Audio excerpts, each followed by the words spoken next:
The Engineer. Calibrating the Human System. K.L. Chapter 1, I Am Fine. Knowing yourself is the beginning of all wisdom. Aristotle. This is a compilation and adaptation of information and existing theories concerning the function of the human system. Information surrounding the well-being and maintenance of the human system has been interpreted, taught and explained from hundreds of points of view, over hundreds or more accurately, thousands of years. Scientifically, biologically, philosophically, metaphysically and biblically. We still struggle to grasp the amazing dynamics of our design and capacity and fall short of our potential. We are still limited in our understanding of how we function and more fundamentally, why we function or dysfunction as we do. There seems to be great credibility assigned to the workings of our mind and the greater workings of spirit, but there is an absence of fair explanation about our multifaceted system and how it operates and contributes without bias to our well-being or detriment. We often fail to see the power of each individual faculty. Through neglect or misunderstanding of its function, we overlook how it could affect the function of another faculty.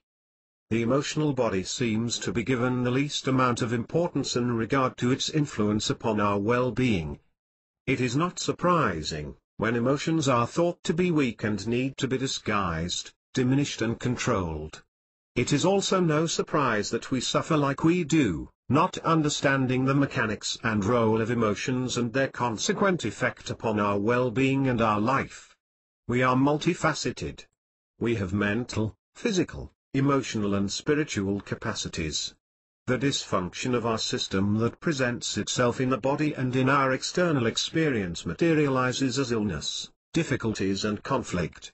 It is the result of not realizing the roles and misunderstanding how our interdependent human faculties contribute to our overall well-being.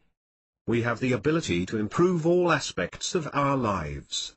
In order to make this improvement, however, we need to understand our capacities and utilize them to our benefit. I once asked my class of students to give me examples of the kind of lies we say every day. After their initial discomfort, they wholeheartedly participated, giving examples of when we might lie to one another. The class slowly quietened down and one boy who had waited to speak, raised his hand. "Teacher, I have one." I invited him to speak and we all waited for his contribution. His shy eyes hid behind a heavy fringe. He quietly said, "I'm fine." It moved me deeply. I couldn't have agreed with him more. I had lied like this most of my life. As a result of a long history of depression, I wanted to feel a connection to and be certain there was something larger than myself. I wanted reason. I wanted to understand why I suffered and I wanted to find a way to accept my lot in life. I had such limited expectations and my limitations oozed from me. Doubt had pervaded every aspect of my life. I doubted my abilities. I doubted my worth. I doubted my qualification to participate with others, socially and professionally. I doubted my place in the world. I resented the world for my exclusion. However, I did seek. I looked out and I looked up for answers, and when that did not satisfy me, I rationalized my life away. I shook my head in disgust, anger and frustration when poor explanation did not suffice. I grew bitter with disappointment and it shaped my outlook. Looking from the outside in, I did not have a difficult life. I was never abandoned. I had parents and siblings that loved me. I was never hungry and I had clothes on my back. I experienced pain, hurt and loss like we all do. It was the way I experienced and managed emotional pain that was the key factor that contributed to my state of being and consequent illness later in life. I stuffed my emotional pain down. I stifled it and disguised it with alternative emotions like anger, apathy and indifference. I did my utter best not to allow my world to see that I hurt. My use of humor effectively distracted those around me from noticing the pain below my surface. I built walls around me, held on to emotional pain and protected myself with a shell that was near on impenetrable. I accepted sullenly that this was just life and life was a bitch. I literally pulsed this sullen, angry vibration and pushed the kind and the loving away. The truth was that my system housed a mass of emotional injury. My internal environment was in discord and it showed in many aspects of my life. I was creative but I did not create. I was intelligent but doubted myself and saw only my failures and potential failures. I was loved but I ran from relationships. After a devil-may-care attitude that spanned 2 decades, I fell apart.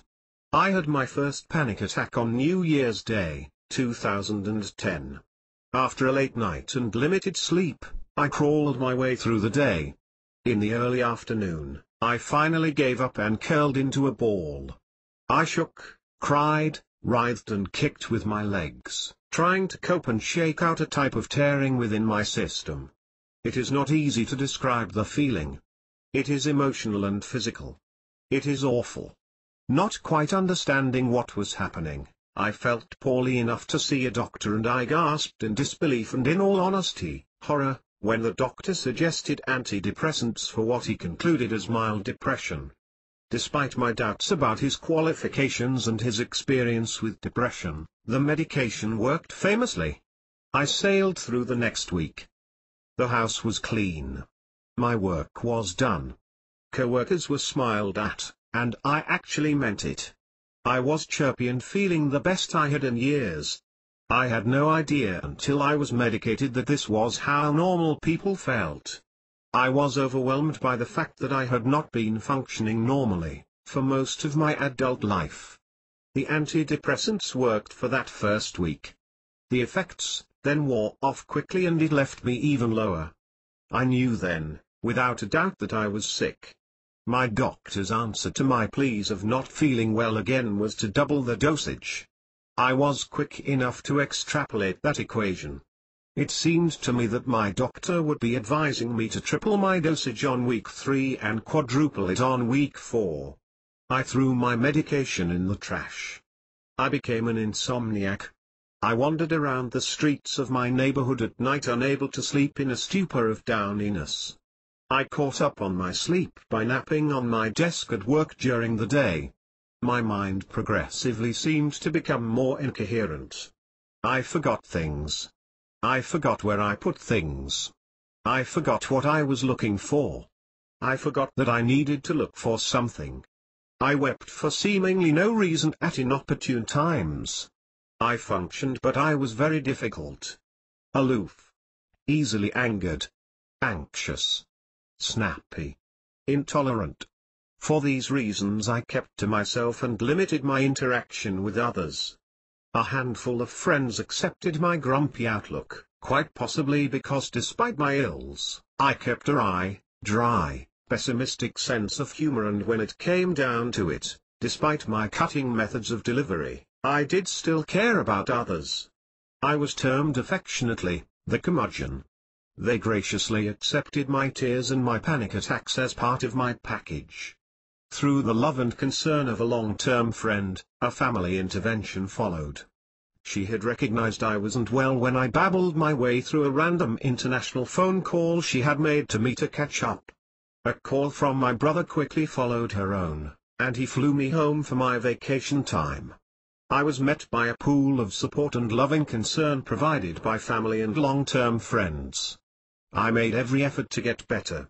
I rattled around in their homes at night, sleepless, researching every natural method of recovery, adamant that medication was not the answer.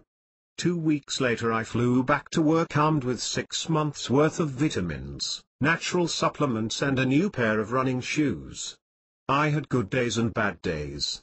I resorted to some medication because of the bad days.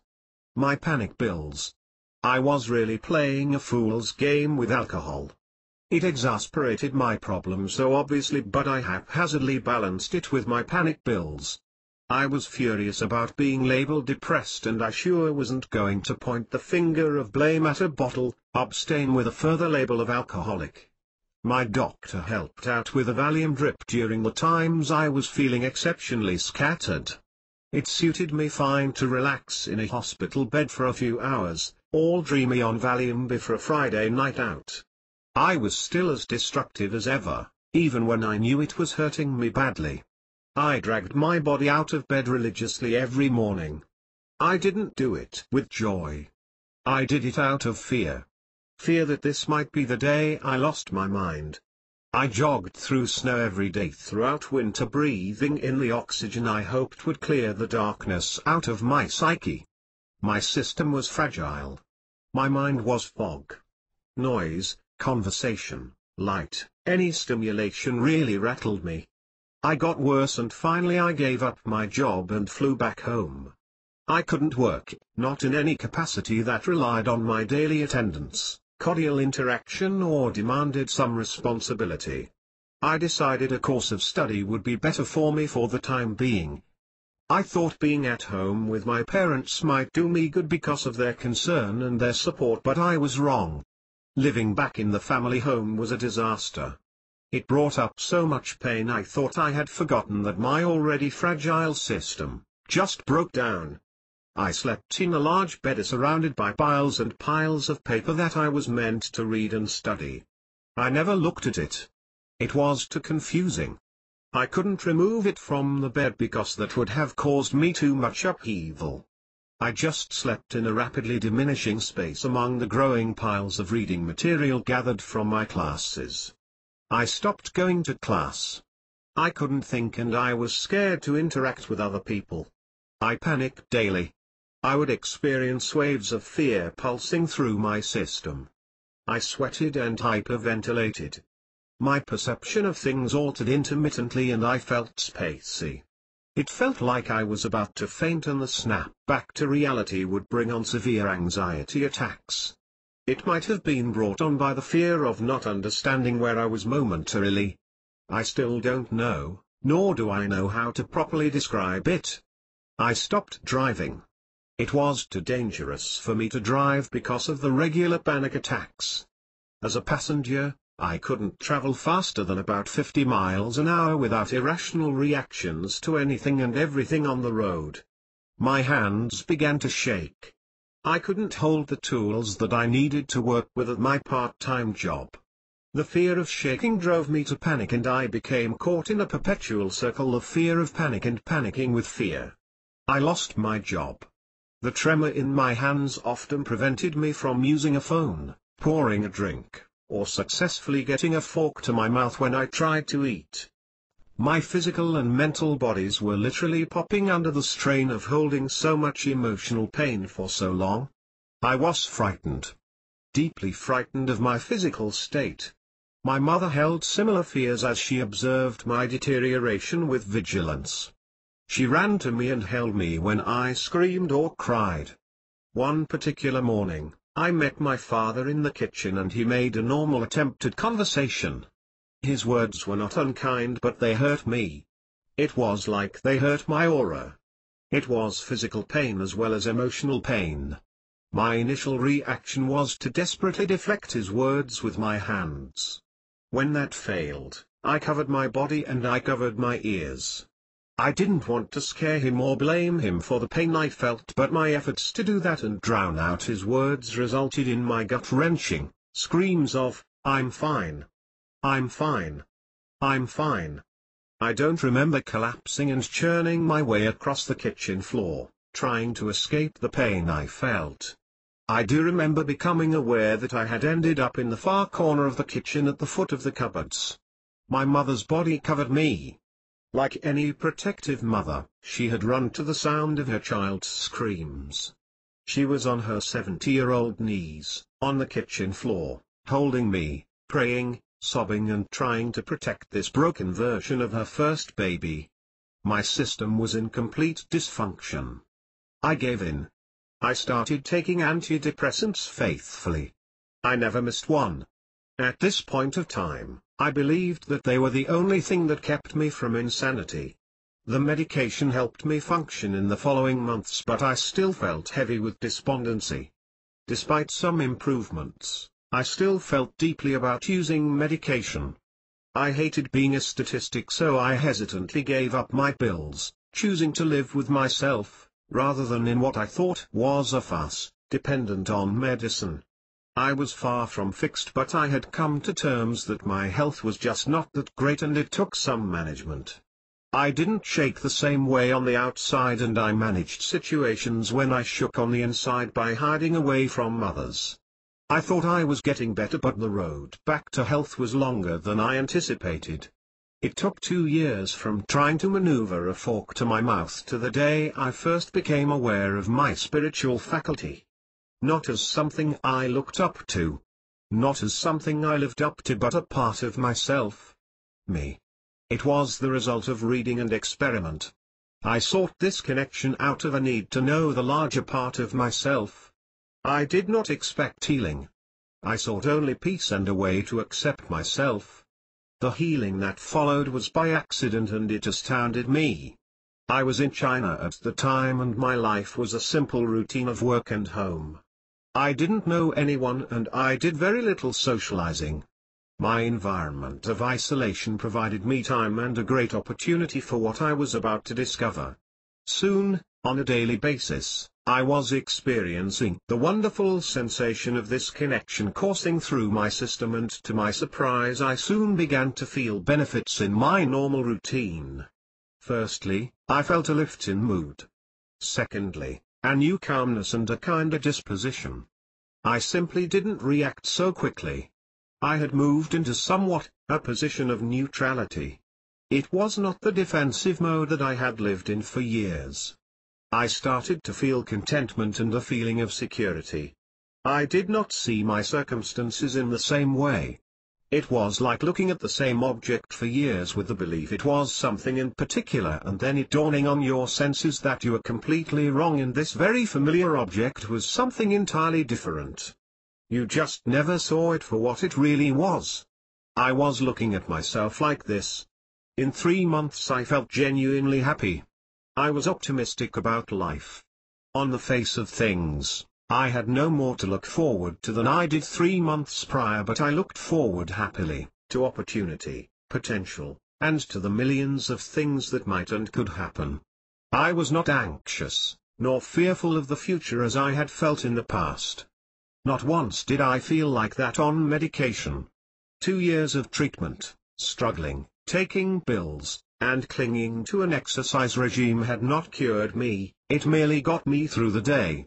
I made no effort to rid myself of depression, but in fact, I had.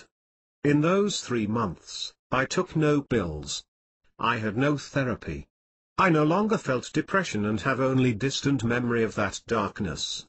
I find it difficult to even comprehend the depth of my despondency now. I fixed me using my spiritual dimension. I discovered what the spiritual dimension was. I discovered that it was a part of my system and at my service. It required absolutely nothing from me. There were no rules, no expectations of conduct, no change in lifestyle or diet, no philosophy nor belief. All I needed to discover it and connect was intention and attention on the lost part of me. I relied on the wisdom of my superconscious and its connection with Source. By way of that connection, I balanced my system. The emotional pain that I housed and attached to life melted away. My depression was symptomatic of the huge amount of emotional injury that was in my system. It plagued me and I was unable to let it go. A lifetime of habitual thinking wouldn't allow me to let go. I became the engineer of my system. I consciously interfaced with the part of me that had the capacity to heal the emotional injuries that had caused so much discord in my internal and external environment. I literally engineered a new reality.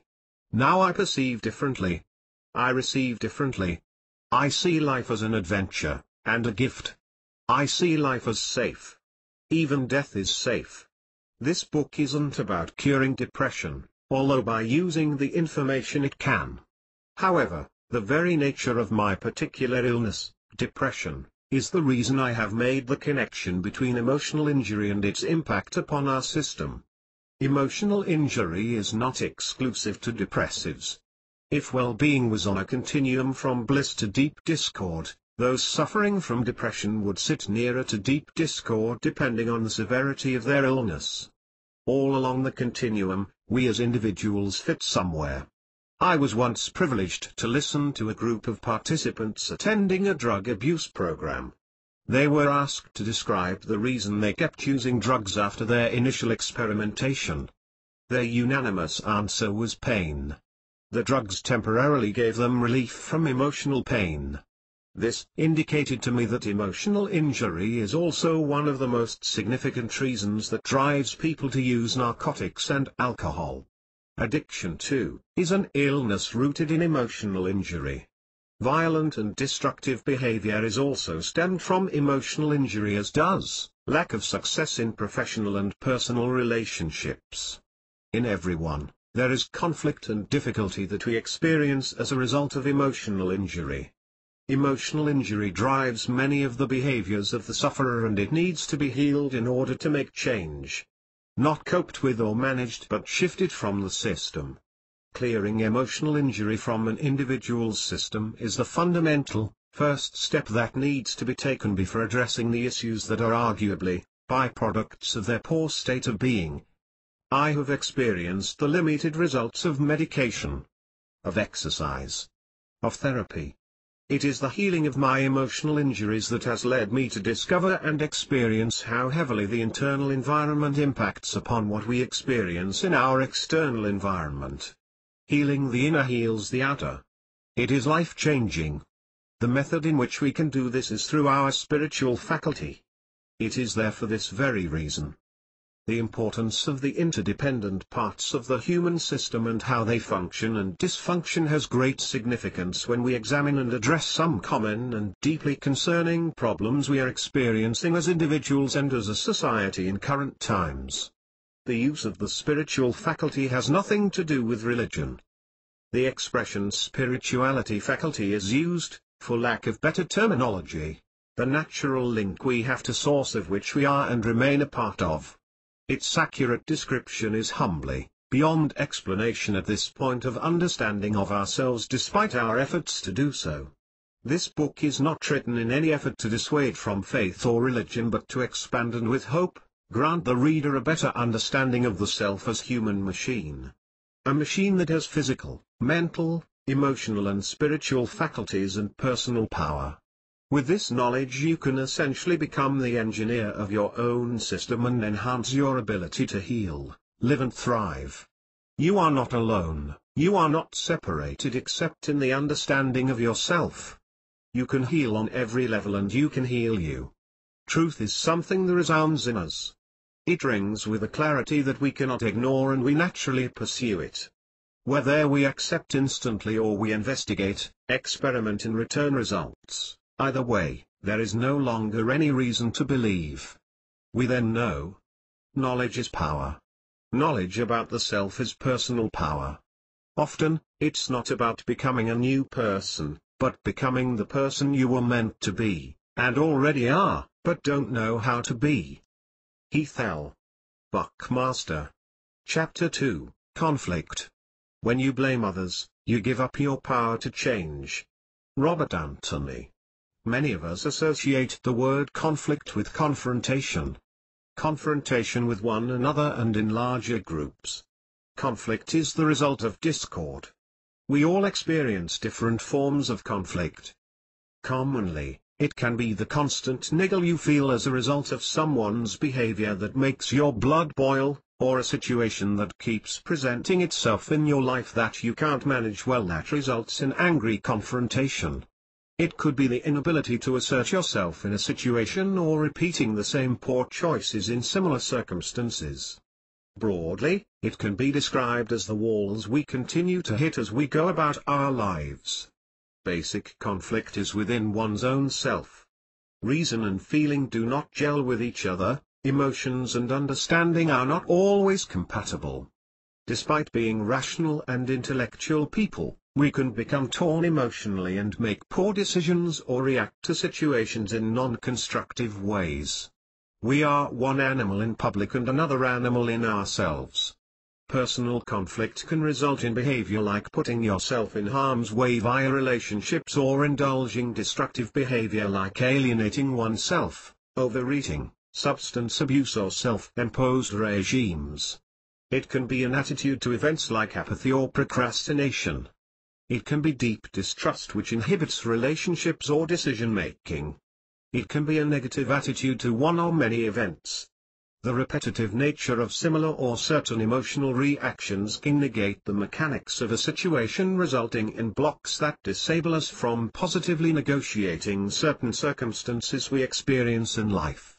Our behavior reflects this discord within oneself. We are uncomfortable with the negative emotions associated with conflict.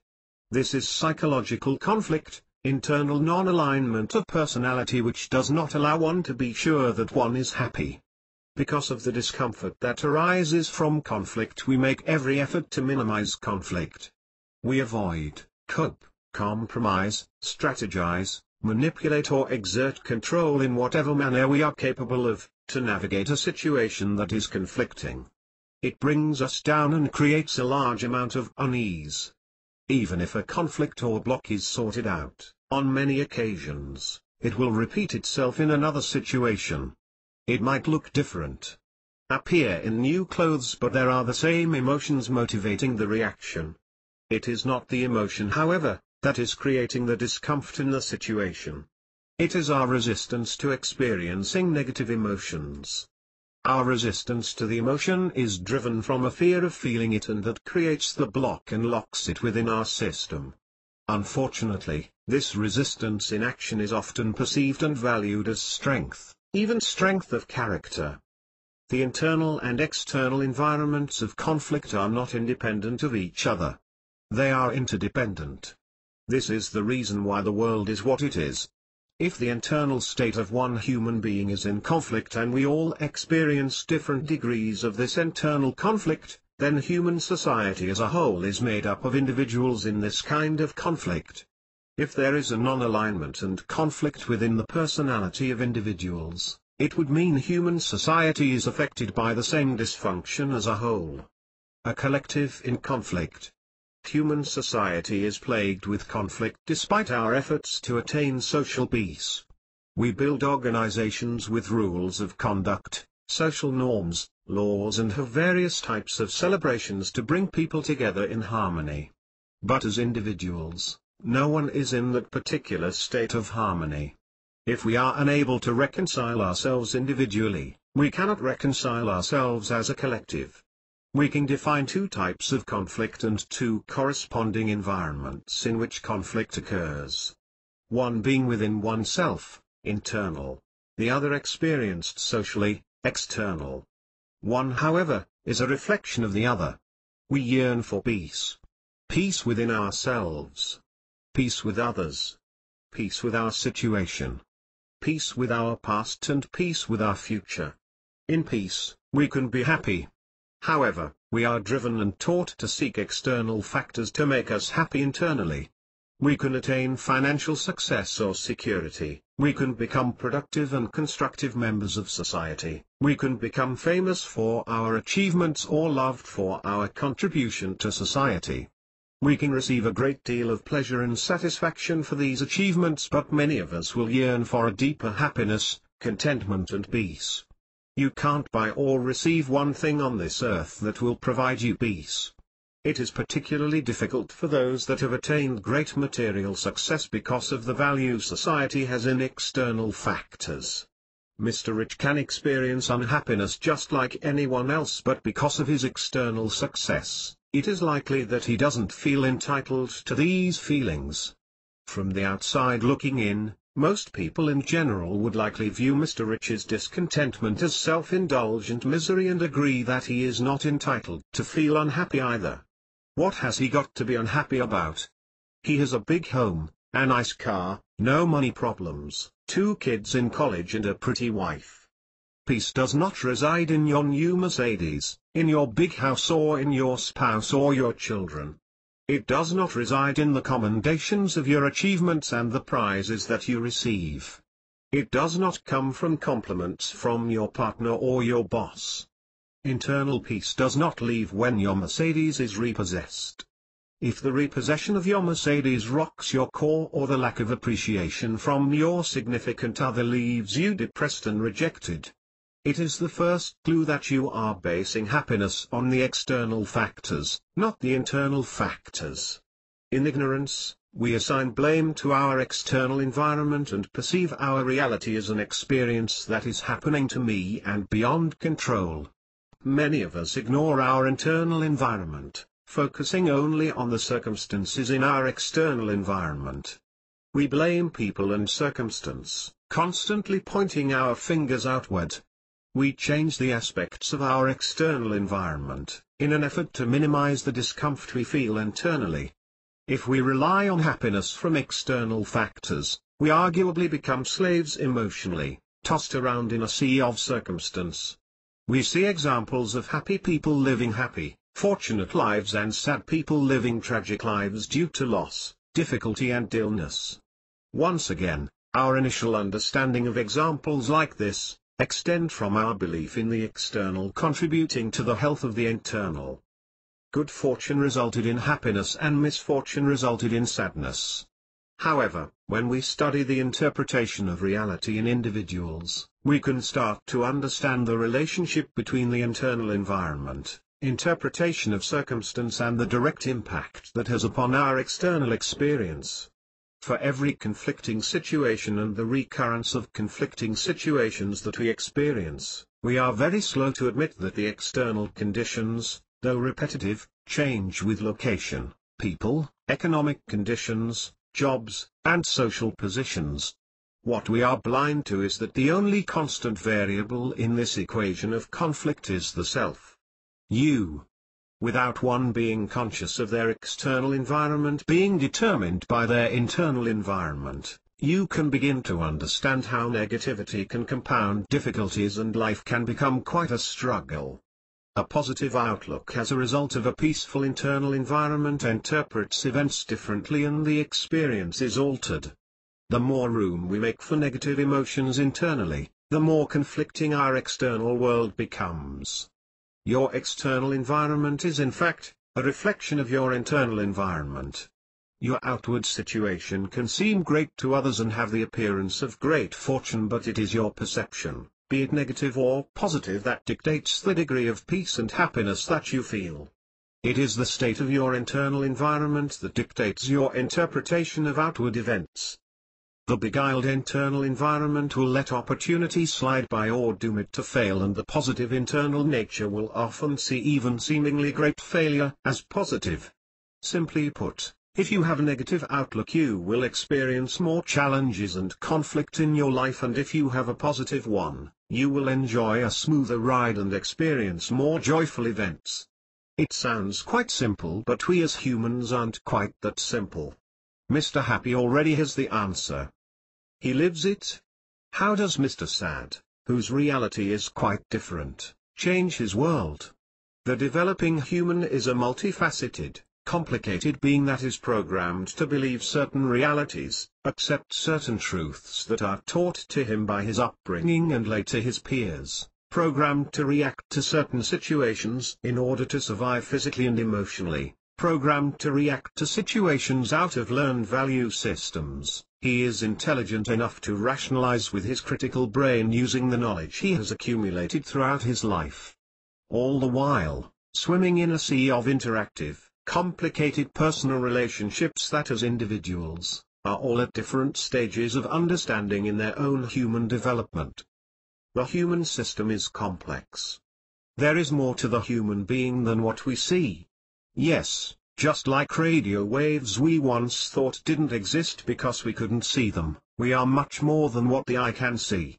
Once we discover some of the intricacies of our makeup we can understand our mechanics and the control we can possess over the way we function. Flipping a negative outlook sounds appealing if the prize is a better outlook and a consequent happier life. However, by overlooking the deeper and larger part of the human being, we can only rely external coping methods based on our rationale to deal with an internal problem. It's like applying a band-aid to cover a strep infection. Your efforts are in vain despite the appearance of improvement because the affliction still exists below the surface. Eliminating conflict from one's external environment successfully by manipulating that environment would actually require others to participate accordingly, in a mirror-like value system of the individual doing the manipulating. This is impossible due to the nature of the human makeup. The fundamental contributing factor in an individual's experience of conflict and the only thing one can control is the self. You. The real powerful healing and the facilitation of change is internal. The answer is within. It is wisdom to know others, it is enlightenment to know one's self. Lao Tzu. Chapter 3, The Intelligent Body. The body must be nourished, physically, emotionally and spiritually. We're spiritually starved in this culture, not underfed but undernourished. Carol Hornig. In order to understand how we as humans function and dysfunction, we must become aware of the faculties that we possess, their respective roles and the contribution they make interdependently to the whole human system. Our being goes beyond the physical body and rational mind. It is not merely blood, bone, flesh and water. It is a multifaceted machine of emotional, mental, physical and spiritual faculties, all interfacing with each other and affecting one another's performance and output. If one facet of our makeup is neglected, it obviously affects the other parts of our system. It results in discord and imbalance, which in turn results in conflict and blocks in all possible areas of our body and our life. It can affect relationships, physical health and self-esteem. The types of conflict one might experience are endless. This complex human machine relies on balance. It needs to have all of its parts attended to and maintained. When we neglect any part of this, it affects our well-being, and long-term neglect can result in very poor well-being. The body is intelligent. It possesses an inherent wisdom that goes beyond our conscious understanding. It is a machine built to survive and thrive. The intelligence that it possesses enables it to heal itself from catastrophic injury to near perfection. It can heal broken bones, construct neural pathways, heal open wounds and create babies. It will protect you and fall into unconsciousness in order to heal the body. Its ability is beyond any doctor. A doctor essentially makes you comfortable so your body can do its job. We accept that the body heals our physical injuries, but we doubt its ability to heal mental and emotional injury. Physical body. We are very familiar with our physiological body. We see it, use it and understand its mechanisms. We understand what is good for it and what harms it. Our body is the physical container for our organs, systems, brain, mind, emotions and soul. The major systems in our body include the skeletal system of bones and joints, muscular system, nervous system, endocrine system, circulatory system, lymphatic system, respiratory system, digestive system, urinary system and a reproductive system. We have a mass of chemical reactions taking place in our bodies. These chemical reactions are responsible for things such as memory and the movement of information between our minds. Metabolic factories recycle the components of digestion on which our tissue and organs are made. Chemical reaction heals muscles and bones, make our hair grow and give us energy to move and think. Our physical system works endlessly, sending messages, consciously and unconsciously interfacing with its parts, keeping us functioning and keeping us alive to the best of its capacity. Mental. As modern humans, we rely heavily on our intellectual capacities. We give credit to our conscious mind for nearly all of our achievements. We train our children to problem solve, plan, collect, rationalize and analyze information. It is interesting that we give such credit to the conscious mind when it makes up less than 10% of our mental faculty. It is suggested to have a processing speed of 7 bytes a second. The subconscious mind, in comparison, can process millions of bytes a second. The subconscious is an information warehouse of memories, images of what we experience and the beliefs we hold due to those experiences. While we are not consciously aware of the information held in the subconscious at any given time, we can retrieve it and pull it into our consciousness when needed. The unconscious mind consists of primitive, instinctual wishes as well as information that we cannot access. Our behaviors might indicate the unconscious forces that drive them. However, we don't have easy access to the information stored in the unconscious mind. During our childhood we acquired countless memories and experiences that form who we are today. However, we cannot recall most of those memories. Most of the emotions held in the unconscious mind are uncomfortable emotions such as feelings of pain, anxiety, or conflict. They too form unconscious beliefs that remain in our system.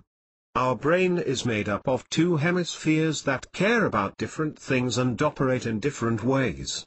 They are connected by the center cerebral cortex. The left brain thinks linearly in language.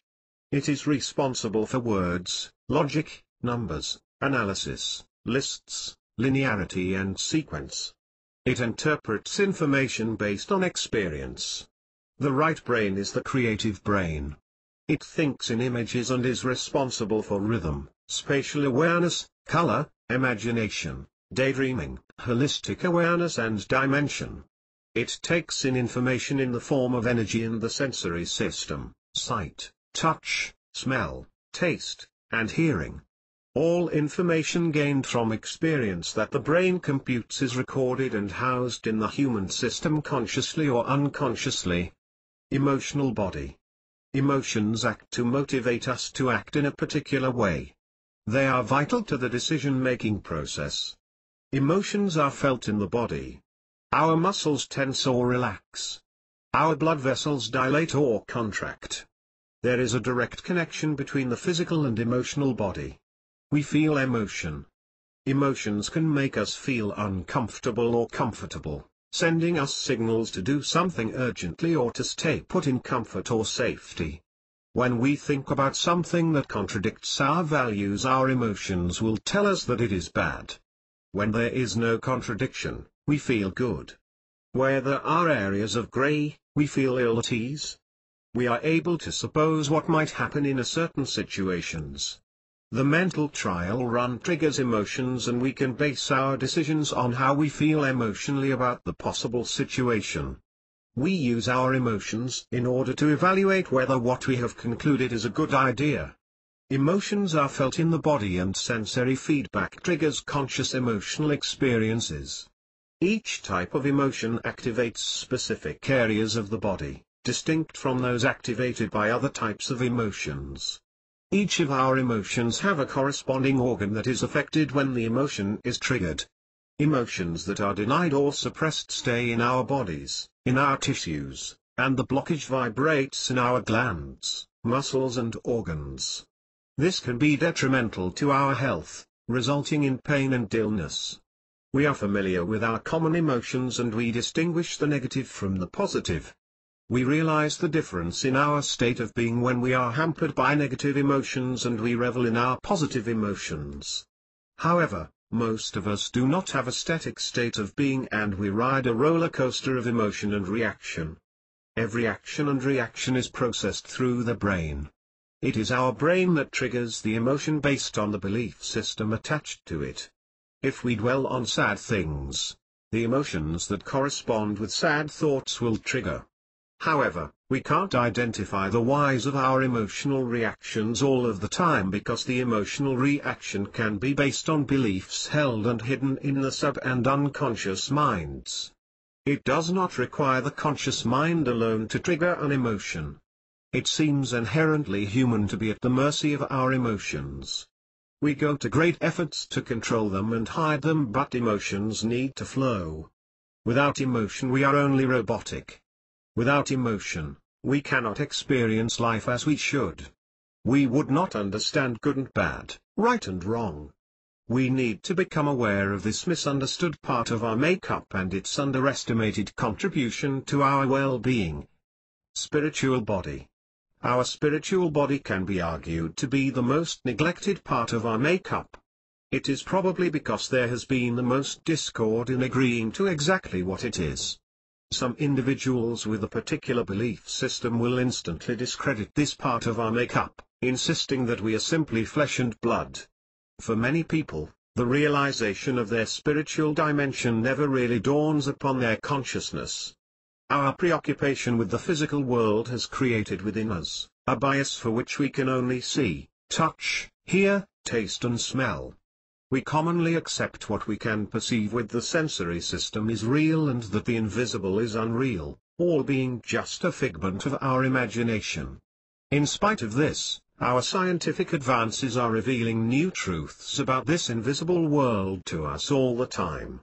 Many of us believe that spirituality is something that is to be found outside of themselves, someone or something, that they have to go to and find in a building, on a mountain or in an organization. Traditionally, spirituality has been arguably guarded by religious institutions.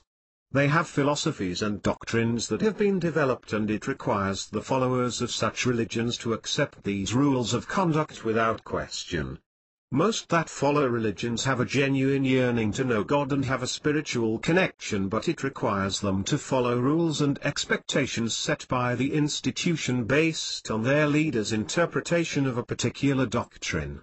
For many, a great deal of contentment and spiritual peace is found within traditional religious institutions, but for a large percentage, the type of lifestyle, the dogma and the expectations of behavior that an institution or organization demands of its members, leaves many with a feeling of failure, frustration and/or exclusion. We are often looking upward or outward for spirit to find understanding in ourselves, our role here, and our purpose, driven by our need to be at peace. Self-worth can become at risk when deep connection and inner peace is not achieved.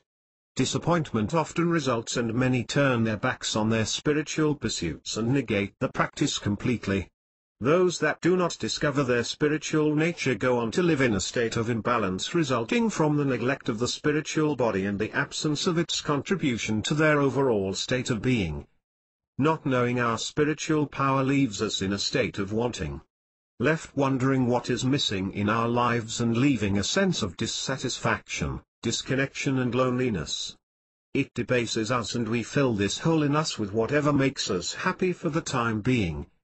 Money, lovers, children, material things, busy successful lives, responsibility, projects and causes all can provide us with satisfaction, but it is temporary and the wanting remains. This is common when we experience an ongoing disconnect with our spiritual dimension. We are no less spiritual than we are physiological, mental or emotional. The maintenance of spiritual facet is just as important as taking water and food if we are to operate to our full potential. There is an aspect of ourselves that is not visible, yet very real. This dimension of ourselves, which is such an integral part of each and every one of us, has been called many names. The higher self, the sacred self, the inner self. They all fall short of sufficiently describing what this dimension really is, but discovering your highest self is the key to higher consciousness and enhancing your human capacity. Whether one calls it God, Prana, Ki, Chi or Holy Spirit, all, universal flow, the eternal force, heart-mind of God, source, the flow of life, it is an unquantifiable constructive energy, consciousness, cognition and identity. It is everything and in everything. We have an innate ability to connect to this source. We are born of it and remain part of it. It is our spiritual faculty, our superconscious that enables this connection.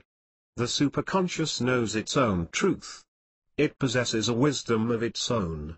It doesn't matter what we name the spiritual experience, but it is a connection to a wiser consciousness. When actively in connection with it, it informs, guides, teaches, and heals. Your superconscious can access a far higher intelligence than our conscious and subconscious minds, and it is as much at your service, as are all of your other faculties. The searching out and thorough investigation of truth ought to be the primary study of man. Cicero. Chapter 4, Vibration and Attraction. If you want to find the secrets of the universe, think in terms of energy, frequency and vibration. Nikola Tesla.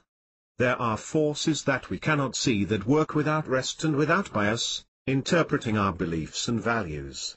Together these forces shape our world and everything we experience. Everything in the universe moves and vibrates, and everything is vibrating at one speed or another. Science explains that everything in the universe is ultimately composed of packets of energy, vibrating at specific frequencies. Everything is in motion.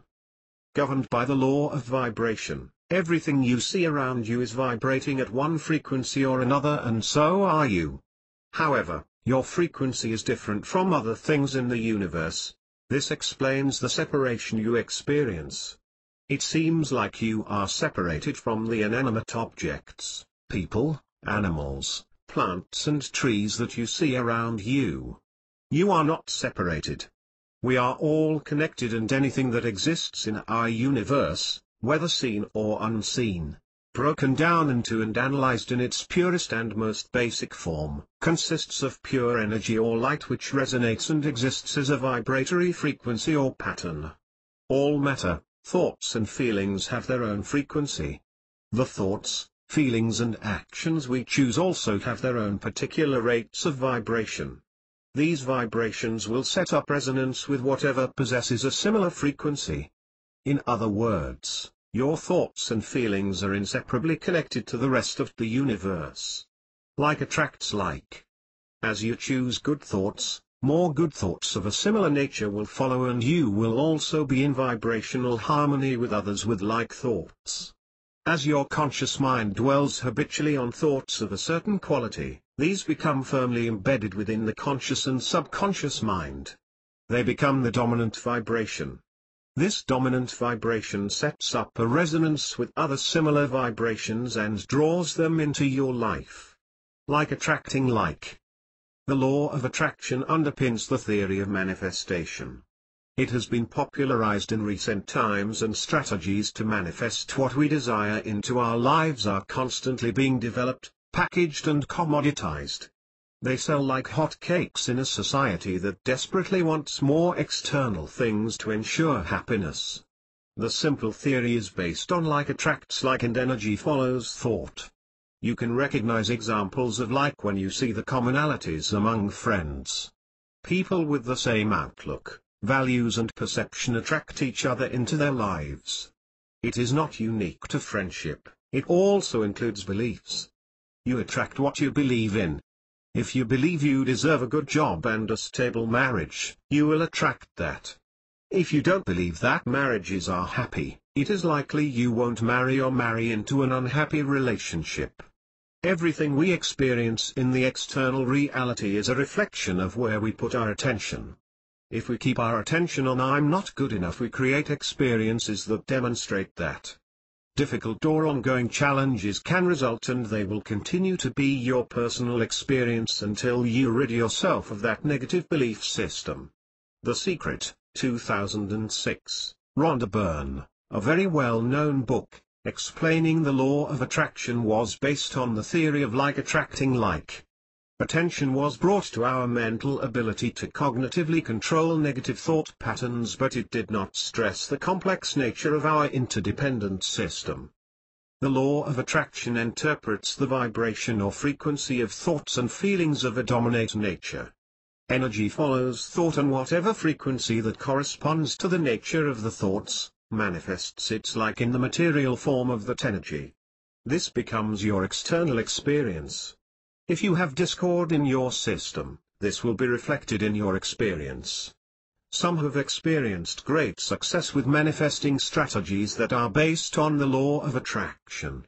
For many, they have had hit and miss results or no results at all. More recently, it has been suggested to achieve greater success in manifesting what we desire, one must have alignment between the conscious and the subconscious mind.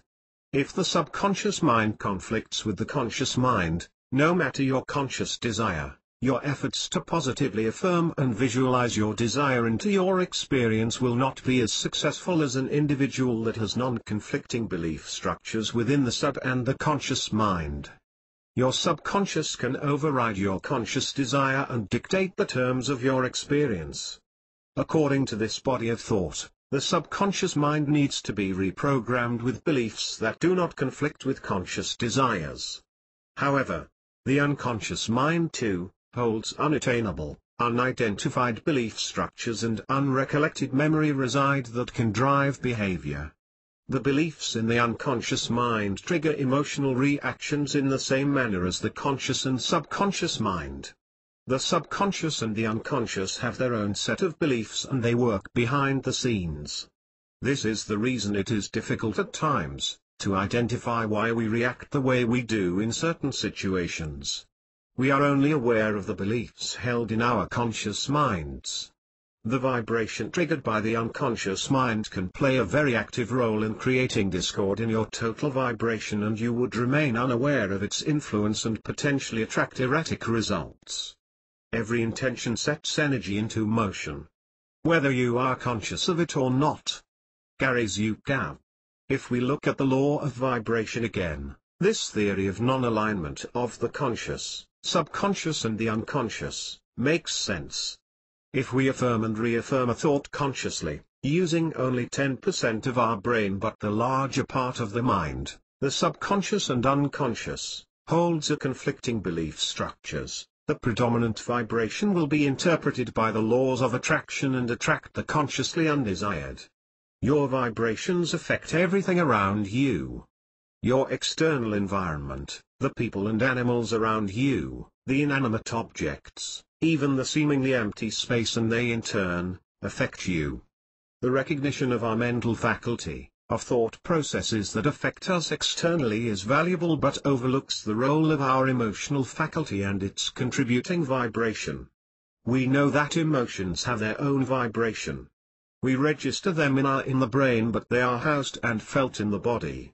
We feel that an emotion is triggered and our brain associates it with a belief, a value system based on an experience. Memories are housed in the subconscious and the unconscious. This means we do not cognitively register every time an emotion is triggered.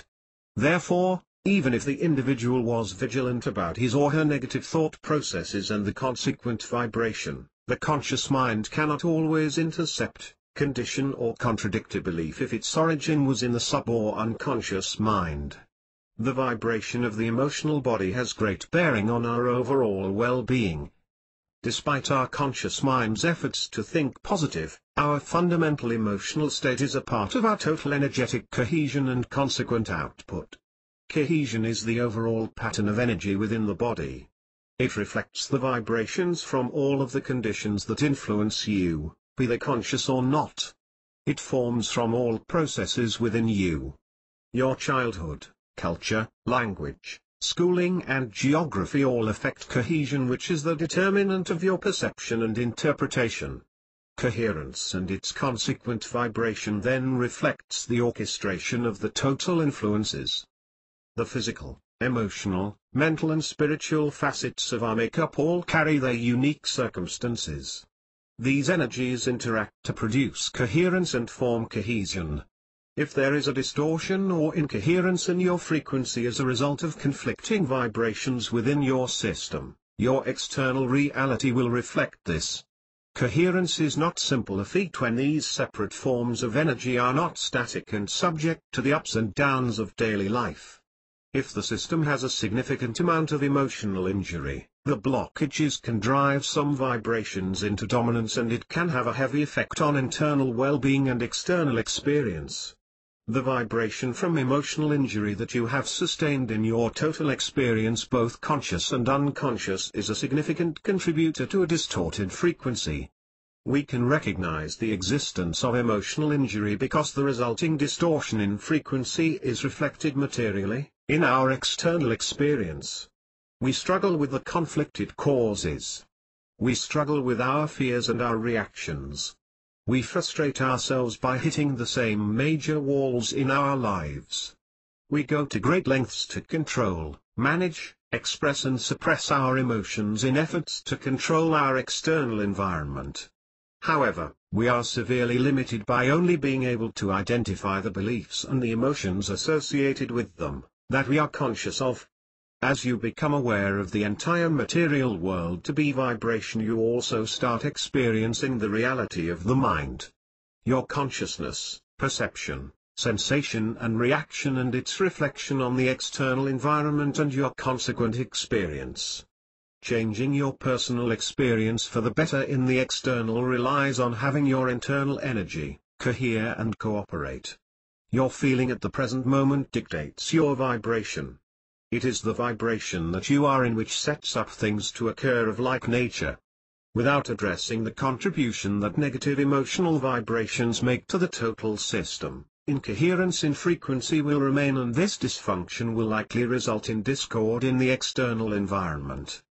The law of attraction is hard at work all the time interpreting vibrational information, and it is providing everything that a healthy or unhealthy state of being demands of it. We want to turn the tables and change external experience in accord with a healthy state of being. We want to even out the ups and downs in our lives with better understanding of why we have successes in one area of life and the failures in other areas. The key to achieving this is a coherent system. Examine yourself, and learn who you are, how you exist and what will become of you. Jesus, Book of Thomas. Chapter 5, Love, Fear and Frequency. Ultimately we know deeply that the other side of every fear is freedom. Marilyn Ferguson. There are two emotions that can be described as root emotions: love and fear. All other emotions are a byproduct of these two. If one was to look objectively at the emotion they were experiencing, they would realize it would be rooted in either love or fear. Desire, joy, contentment, acceptance, hope, peacefulness, excitement, assertiveness, compassion and generosity are examples of love-based emotions.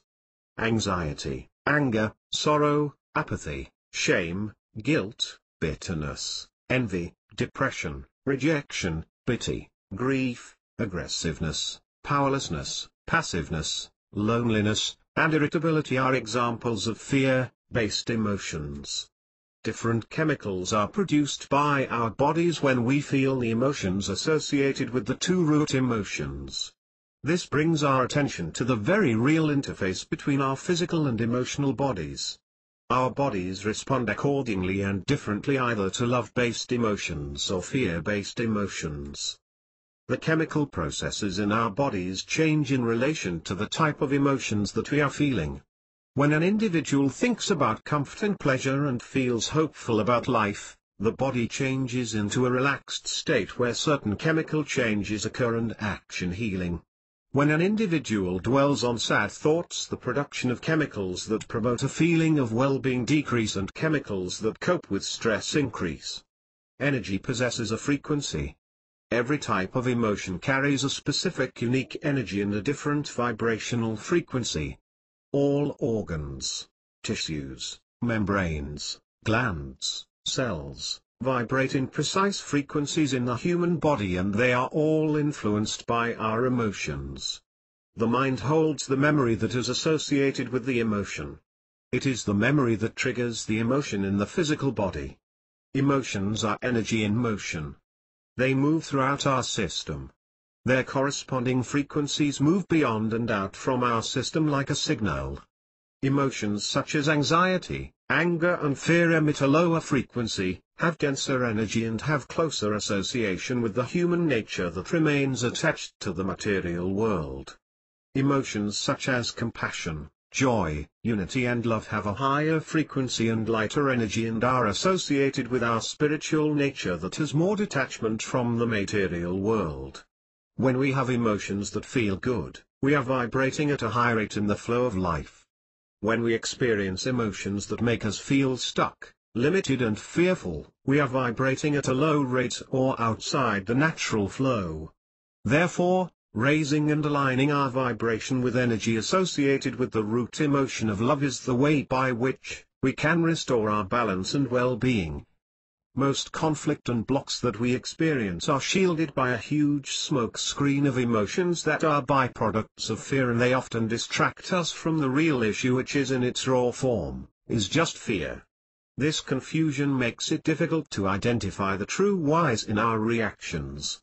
A more simplistic approach to managing our emotional output is simply questioning, am I making fear-based decisions or love-based decisions? Love-based decision-making is a decision made in the absence of fear. It is simple. If you feel discomfort and want to control, this equals fear-based decision-making. If you are comfortable, trusting and positive, it is love-based decision-making. This is one of the first steps to realizing the true nature of one's emotions, which has been historically driving behavior. It will result in some very profound aha moments. One needs to become conscious of where emotions are rooted and what frequency they are emitting in order to have more control over one's dominion. One's experience reality. When your frequency rises, your reality changes for the positive. Frequencies based in love attract experiences that sit in the same band of frequency. New things move into your frequency band and old things move out. It will always be positive and benefit you. It might be a successful relationship or a business opportunity. It might be a new job or a pay increase.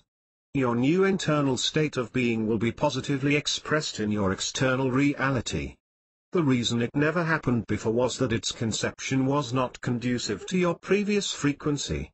On this higher love-based frequency, you invite like into your reality. You invite things to flow into your life that better you and better your situation. They work for you, your happiness, growth and your greater good. You can now see how it is you that creates your reality. You just have to choose on which frequency you want to create. Do you see where I am going with this in relation to conflict? The blocks and conflict we experience in life have negatively associated emotions and are the result of unreleased negative emotions stored in the body, causing a distorted signal. Anger, frustration, distrust and more deeply fear, vibrate on this low frequency. Fear-based emotions generate a vibration that gives your very fears the power to manifest in the external world. The problem can become exponential as we repeat the process of negative emotional reaction upon negative emotional reaction. We become more fearful, angry, frustrated and depressed, and that will attract more difficulty into our life. We need to understand the role of emotions, how they interface with our physical body and critical mind and affect us internally and externally. We need to realize that there is more to us that is affecting our life behind the veil of our mind. The vibrations that emotions emit, either sporadically triggered or dominant and static in nature, are directly affecting your external experience. Fear-based emotions will send signals that invite more of their like, and love-based emotions will signal their like. Unfortunately, many find themselves in a downward spiral of negativity rather than an upward spiral of positivity, because we have not yet made the connection between the total sum of a system's output and its impact upon one's external experience. It is most important to our well-being to clean up emotional injury from the system, because the corresponding frequencies are detrimental to our health and well-being. The wound is the place where the light enters you. Rumi. Vibrating in love-based frequencies promote our well-being. It clears blocks from our emotional body, the stress from our physical body, and it changes the perception of our mental body. The laws of vibration and attraction interpret this new coherence and send back an altered experience. That is the essence of freedom. It is you that facilitates and engineers this change in absence of fear, literally driving your reality. To Wolves Cherokee proverb. A young boy was discussing a dream he had had with his grandfather. He described two wolves in battle with each other. A white wolf and a black wolf. He described through the eyes of the black wolf he saw all the things he feared. He saw his anxieties, his doubt, his insecurities. He saw his despair and anger. He described the white wolf differently and explained to his grandfather that through the eyes of the white wolf, he felt hope, trust, love, compassion and security. He asked his grandfather, "Grandfather, which wolf will win the fight?" His grandfather answered wisely, "The one you feed." Chapter 6, Emotive Reactions and Conflict.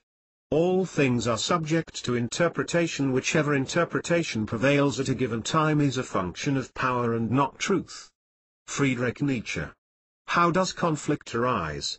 What is it that pulls the emotive trigger in you and makes you react to an external factor because it angers, annoys or hurts you? Why does it anger you? Why do our reactions to circumstance vary from individual to individual? Emotion is housed in the body. We feel it physically. When we make snap decisions in order to cope or manage the discomfort of negative emotions associated with a conflicting situation, we are reacting emotionally to how we interpret conflict. If there are torn emotions, unfulfilled desires, anxieties and fears of any kind, one's psyche is not in a healthy condition, and this weighs heavily on the interpretation of events in the external environment. We associate differing degrees of conflict with fear-based emotions, and we cannot always remember the whys and thens of previous experience. The memory, however, still resides in our system, and we react emotively to that feeling within us. When you can't remember or identify why, it is difficult to manage emotions. Often reaction is knee-jerk. We feel emotion, interpret the situation based on past experience and react. This is too often a reaction generated in seconds. Our reaction is a survival instinct based on our interpretation. It serves to protect. It is the left brain's role to make conclusions on the details of a situation. In a mere moment, it can analyze and organize the information, pull from past experience, pull from beliefs, adjust the variables and project its assumptions into the future in order for us to make an acceptable decision about how we react. It is our interpretation, based on an adopted, learned or inherited belief structure and the ensuing reaction, that molds the consequent reality to fit the initial belief. We affirm and confirm what we think is reality based on our belief and our reaction. Some emotions are inherent, but most are taught by a shared value system. We are taught when to feel shame and guilt. We are taught when to feel pride. We are taught when to be excited and when to be somber. Our society bombards us with standards and reinforcement, via books, television, film, oration, speeches, politics, church sermons, telling us how we need to feel and when. We weep compassionately, we sadden with sympathy, we anger in disgust just by listening, reading about or watching things we do not experience firsthand. We are literally building further belief structures into our system based on suggestions, and we are internalizing experience that is not our own.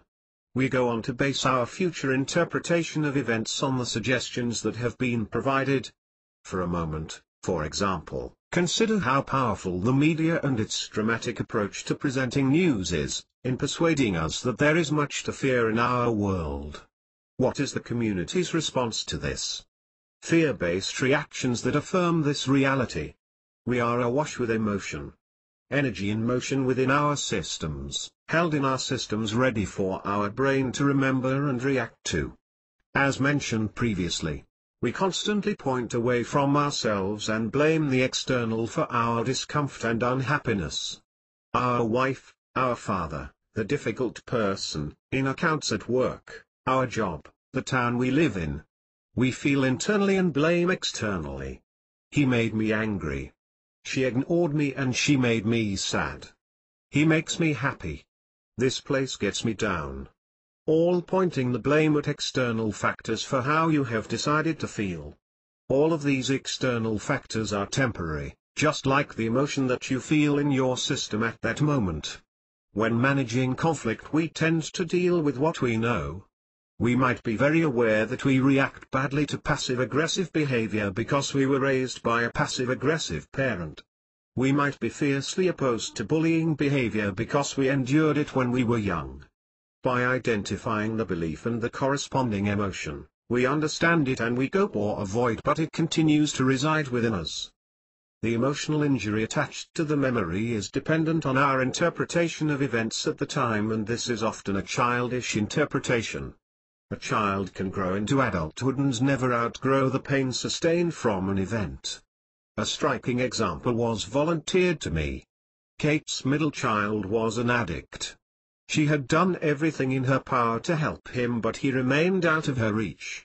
During a family counseling session, her 20-something-year-old son lost his temper with vengeance and began yelling at Kate. He said he hated her, she was a bitch, and she left his father over a ham sandwich. A ham sandwich. Kate knew the day he was referring to, but the latent revelation floored her. Kate's version of events was remarkably different.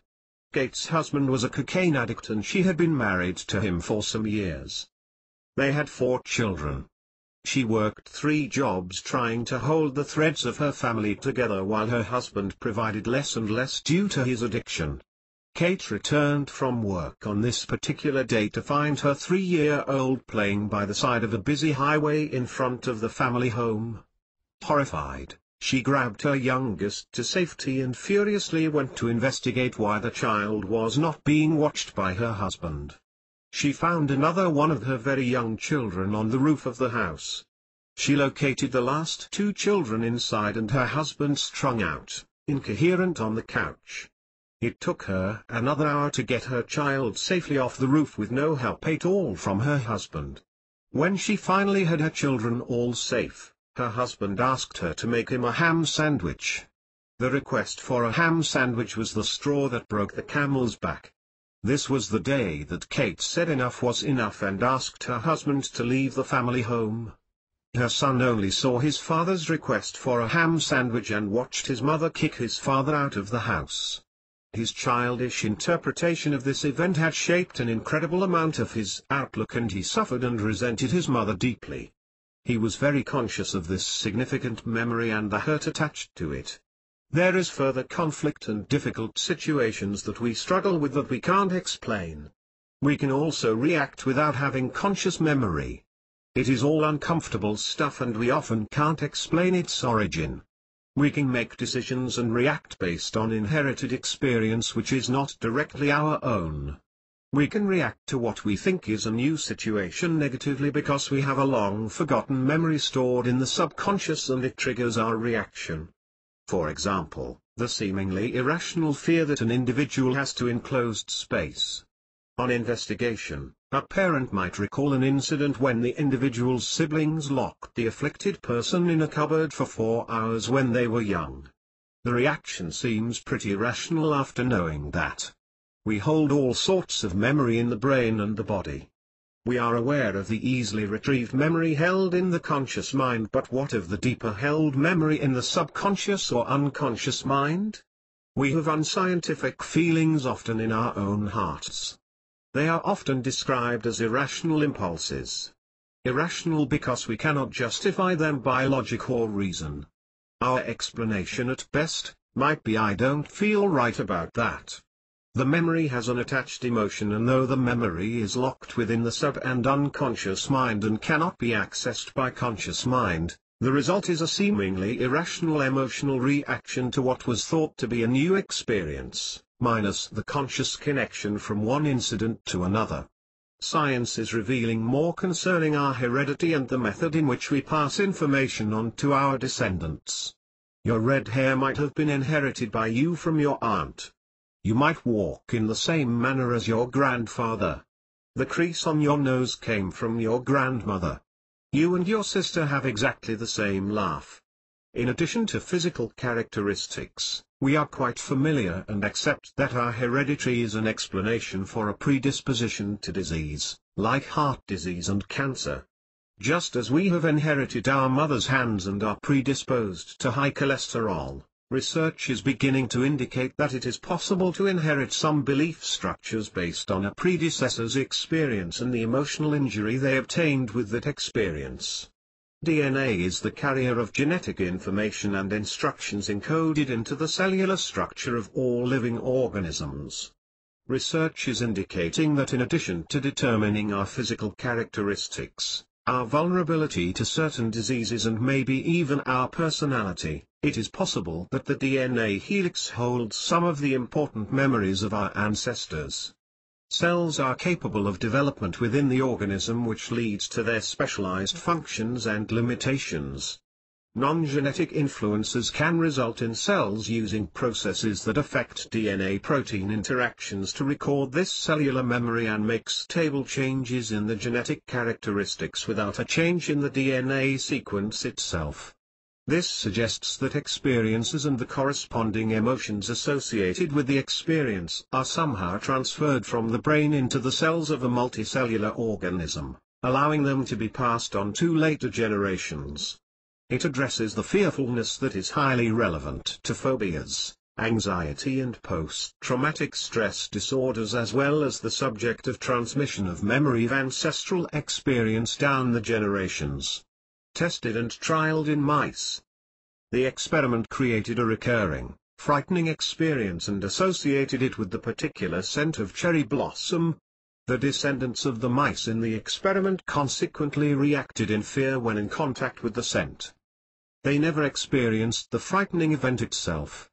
The ancestor had changed its DNA, as a result of the change in its environment, and passed down to its descendants an instinct to fear the scent of cherry blossom. Science has not yet proved it in the human species, of course. However, the results provide evidence pointing to the possibility of how genetic material could play a part in the hereditary dispositions of obesity, mental illness and phobias. We are essentially examining the human's capacity to pass fear-based cellular memories to their descendants. When we identify the correlation of emotional injury and its possible effects on the physical body, we can begin to examine more controversial alternatives to why disease develops. Disease could argue to be manifested in the physical body due to the stress on the organs caused by the stuck emotion vibrating at a detrimental frequency. This in fact indicates that we may be hereditarily predisposed to emotional injuries that become held in certain areas of the body, not to disease itself. The disease is rather symptomatic as a result of emotional injury causing stress in the organs. The possibility of cellular inheritance of emotional memories becomes arguably evident in situations when we react to circumstance with seemingly irrational emotions. It also opens our eyes to the further possible conflict that could be hidden within our system. It would be extremely difficult to identify and could continue to be expressed as repetitive, frustrating conflict in our external world. We are entirely unaware of the emotional injury because never had the experience in the first instance. Behavior and environment shapes genetics which are passed from ancestor to descendant. If memories can be held in your cellular structure and passed on to future generations, it is entirely possible that an individual could be reacting emotionally to situations that are driven by a memory that they inherited and not what they experienced firsthand. It might have been gene-coded into their system. If one accepts the notion of reincarnation, the same thing could apply to past lives. If experience is not limited to one life, we could hold on to a first-hand experience that we have accumulated in another life or multiple lives. We are rarely conscious of this. The memory remains in the keeping of unconscious mind, ready to trigger the associated emotion in a circumstance that manipulates it. Lower frequency emotions that are injurious to us via whatever experience we had, could remain in our system attached to memory in our unconscious minds. Not just over your lifetime but over your prior lifetimes, the lifetimes of your ancestors, and yes, you could potentially pass them down into the lives of your descendants. In addition to emotional responses that we learn from the environment, upbringing and experience, the possibility of inheritance of emotional responses result in a complex system to manage. Living unaware of the experience that drives these emotive reactions and unable to identify it, the individual is unlikely to heal such conflicts and will continue to hit the same blocks, reacting emotively to another's conflict as it was his or her own. What needs to be considered in relation to our experience in the external environment is the effect of our complex emotional body upon it. The emotional body has the power to conceal and hold emotions that dictate our reactions to circumstance, our sense of the world, influence our decision-making processes and make significant impact upon our external experience. The first thing you have to know is yourself. A man who knows himself can step outside himself and watch his own reactions like an observer. Adam Smith. Chapter 7, Modern Environment, Modern Illness. Your deepest roots are in nature. No matter who you are, where you live, or what kind of life you lead, you remain irrevocably linked with the rest of creation. Charles Cook. We are slow to consider the impact of our modern external environment on our internal environment. Our modern environment is demanding. We work long hours to pay for the debt necessary for us to be housed, fed, educated and be secure in our old age. We blame long hours, challenging jobs and accept we are under stress. Our feet don't even touch the earth. We go from house to car to office and back again. Do you feel inner peace and generally happier when you're out in nature, away from crowds, traffic and the city? A definite yes for the majority of us. In 1953, Professor W.O. Schumann of the University of Munich discovered that the Earth's cavity produced very specific pulsations while he was teaching students about the physics of electricity. Professor Schumann discovered the vibrational pulse of planet Earth. On publication of Dr. Schumann's results, physician Dr. Anke Müller immediately made the connection between Schumann resonance and the rhythm of brain waves. Further research compared human EEG recordings, electrical activity in the brain, with natural electromagnetic fields of the environment, and it was discovered that there was a correlation between Schumann resonance and brain rhythms. The Earth's pulse and our brain waves are conducive to each other. Since life began, the Earth has been surrounding all living things with this natural frequency. For eons, the Earth's electromagnetic environment was virtually silent in the range of the electromagnetic spectrum below visible light. Light itself was the largest source of electromagnetic energy. Many experts believe that the wide spectrum of artificial man-made EMF radiation, electromagnetic fields, masks the natural beneficial frequency of the Earth.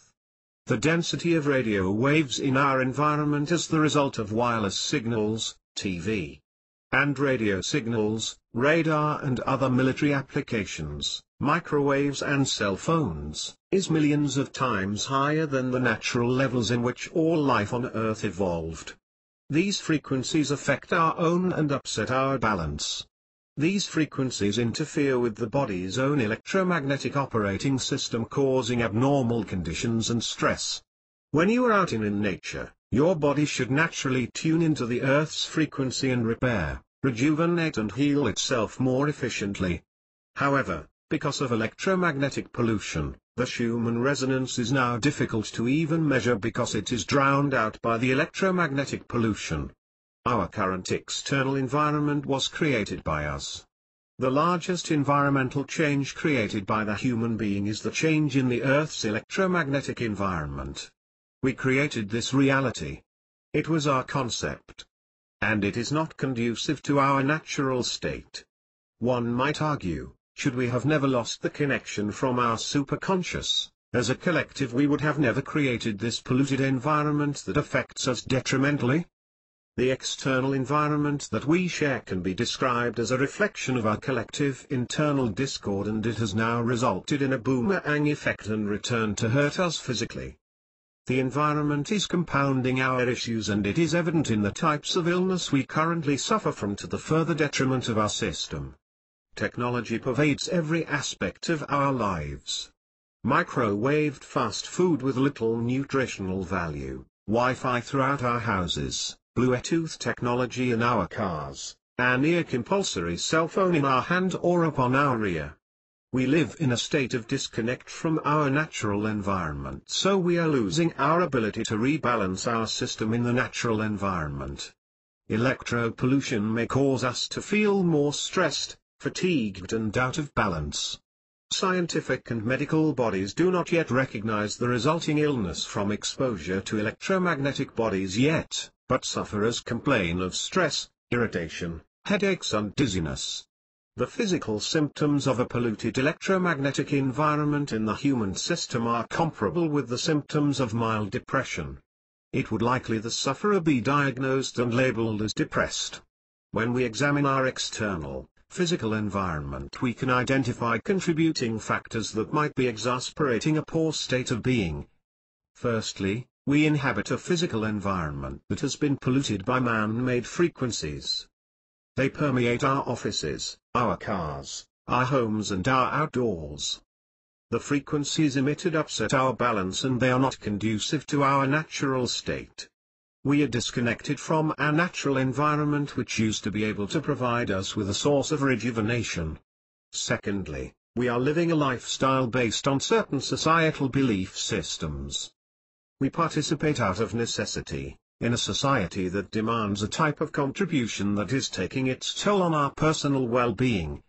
We hold certain beliefs that are based in fear, and it is our fears that drive us to participate. We fear deeply. We work for economic security. Our education, our home, our security in our old age is all at risk we do not conform to these societal values. The stress of long hours, the burden of responsibility, the toll on personal relationships, the lack of joy we experience when working out of necessity, not love of what we do, results in illness again. The symptoms are the same. Emotions that indicate differing degrees of depression. Thirdly, we remain unaware of how our system functions. We are unaware of the impact that an incoherent internal environment makes on our external environment. We are further affected by the external environment which we have built. We remain unaware of the impact each of our system's faculties has on one another and how they in turn interface with the natural environment. We remain unaware of why we dysfunction. The sum of these circumstances affect our vibration, and we are largely unaware that it has a deep effect on our outlook, our perception and our general sense of well-being. We are very familiar with emotions that have low frequency. Depressed people can feel sad, anxious, empty, hopeless, helpless, worthless, guilty, irritable or restless. All of these emotions are rooted in fear. For those living in a depressive state of being, it is often incomprehensible to them how they could live in a joyful state of being. Though one yearns to be removed from a depressive state, it is beyond the individual to move out of the trap of vibrating at a low frequency, and they invariably attract more of the same experience into their life. It becomes a serious condition. Factors contributing to depression include family history, environmental factors, physical fitness and well-being, economic situations and emotional upheaval. It could be a combination of all. It is not so much these experiences that trigger depression, but the inability to recover from the emotional upheaval that the situation has provided, thus leaving a sufferer in a static, depressive state. This state of being is the result of emotional injury stuck in the system. Joy does not belong in the depressive state, and fear does not belong in the joyous state. They are at two different ends of the spectrum. Different worlds. We are not all depressed, but we all know and feel these emotions. To what degree, you can only determine for yourself. Are these emotions something you want blocked in your system? Our coping methods are failing us, and a cacophony of man-made frequency is contributing to our fundamental imbalance, and it is making us sick. Life is not meant to make us sick, but we see indication after indication that it is true and currently occurring. If we turn for help in any capacity for any type of internal dysfunction, is this an indication that our lifestyles are conducive to our natural state of being? Where do we turn for help? Our doctors? Without fail, we look for answers externally. Gym, therapy, medication or church on Sunday. We blame externally. Our job, our kids, our spouse, our diet, our debt. Western medicine, no matter how advanced, is arguably limited to treating the physical body. It does recognize the relationship between a healthy body and mind, but it is limited in its capacity. It tends to treat physical symptoms and leaves it to the individual to pursue holistic healing alone, offering little or no validation to its possible value. Had the medical profession not developed drugs that could treat the symptoms of depression and realized that there was physiological changes or differences in the depressive, such as a lack of serotonin, which they could replace artificially, the medical professionals might be still saying to the unlucky sufferer that it was still a matter of his pessimism, poor attitude to life, and told to chin up and get on with it. Now, antidepressants are big money. There is money to be made in depression. Research shows that the overall global antidepressant market was valued at $11.9 billion in 2011, growing from $10.5 billion in 2004. The market is forecast to reach revenues of approximately $13.4 billion by 2018. This is despite the safety concerns about antidepressants. Medication as treatment dominates because of the absence of effective therapeutic alternatives. It is too easy to hand out antidepressants. How does this address emotional injury stuck in the body that is the reason for the depression? How is this addressing the electromagnetic pollution in our environment? Our internal dysfunction is primarily being treated with medicine. The combination of our symptoms are being diagnosed as essentially a cognitive malfunction of a healthy perception, a mental problem, a mental illness. Despite an individual who is experiencing emotions associated with depression having the conscious desire to be in a happy state of being, he or she is still at the mercy of his unconscious mind and emotional body that holds memory, belief structure and the emotive reactions that conflict with the conscious desire to change his or her state of being. Despite the desire to feel balanced and feel well, how can one escape a physical environment polluted by electromagnetic frequencies which further upsets his physical body and no longer provides the recharge and balance it used to do?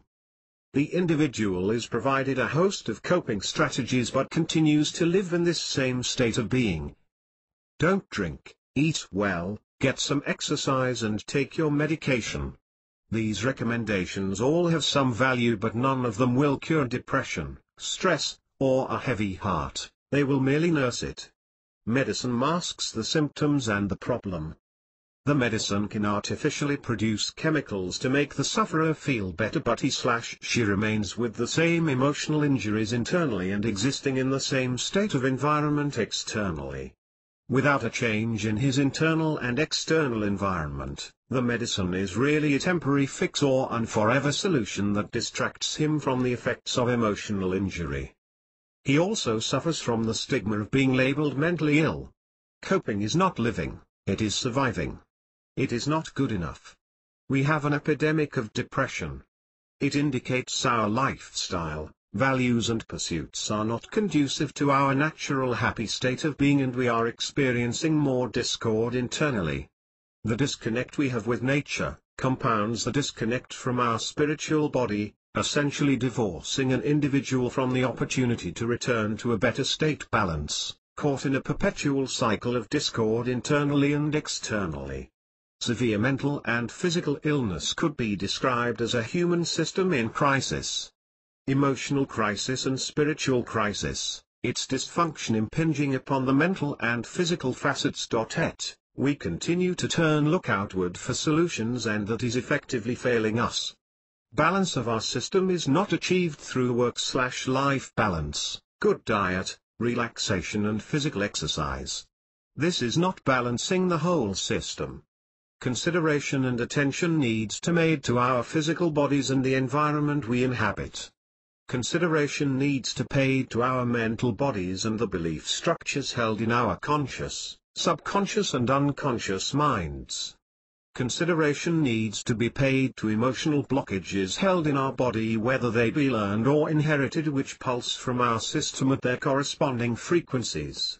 Consideration needs to be paid to the disconnect we experience from our spiritual body and the absence of its contribution to our state of well-being.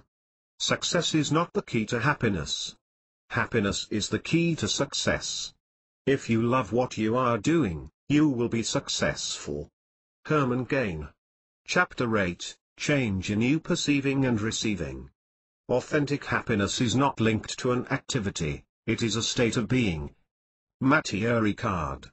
How do we make a change? How do we clear emotional injuries from our system? How do we reduce the conflict that we experience? How do we vibrate on a new frequency? We know that we can make some positive changes using our physical and mental bodies. We can improve our diet, exercise more and train our minds to think better. Each emotion has a corresponding organ and this is where we feel our emotion. For example, nervousness and anxiety resides in the stomach area, anger in the liver, and love in the heart. We can engage our physical body and apply some methods like focused breathing techniques, acupuncture and acupressure that aid us in releasing emotional injuries. It's all positive. Working with knowledgeable practitioners that can manipulate the physical body to provide release and relief from some emotional injuries is a step towards better well-being.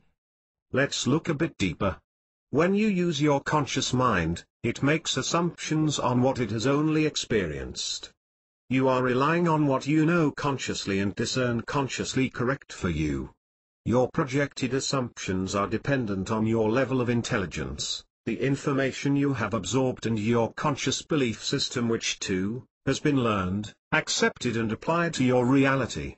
It is approximately 10% of your system's total intelligence mentally and does not even consider realms of intelligence beyond your conscious mind. We can admit that the subconscious has a great bearing on change.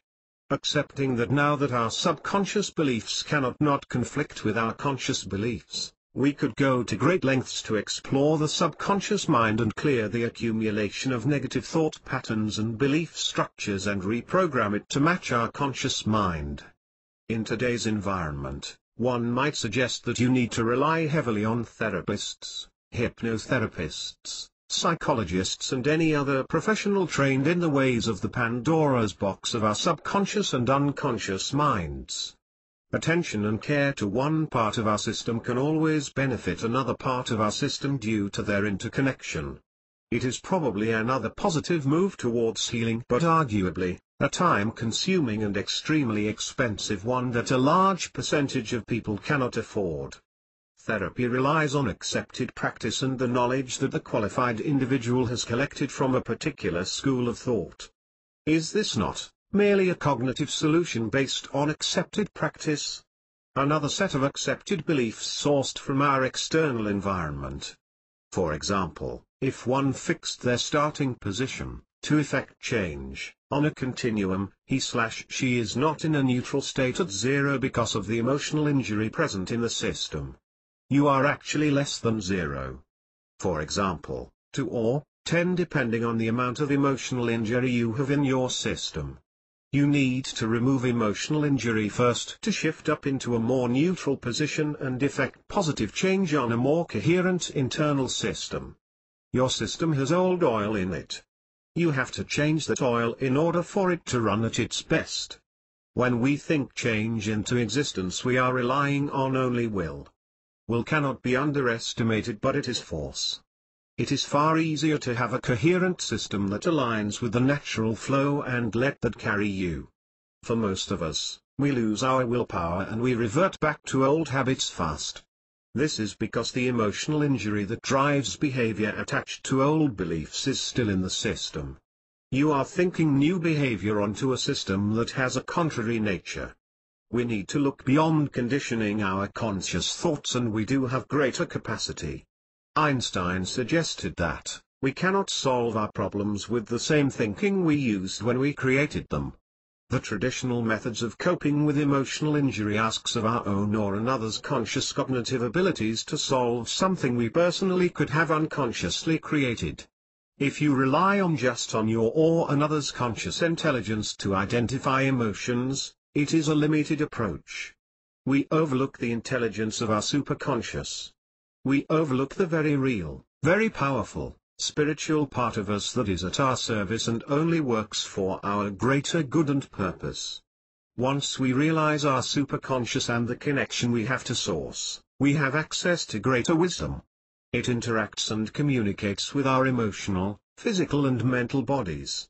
Our spiritual body has just as much connection to our emotional, physical and mental bodies as we accept they have to each other. Spiritual knowledge supersedes what we understand as intelligence.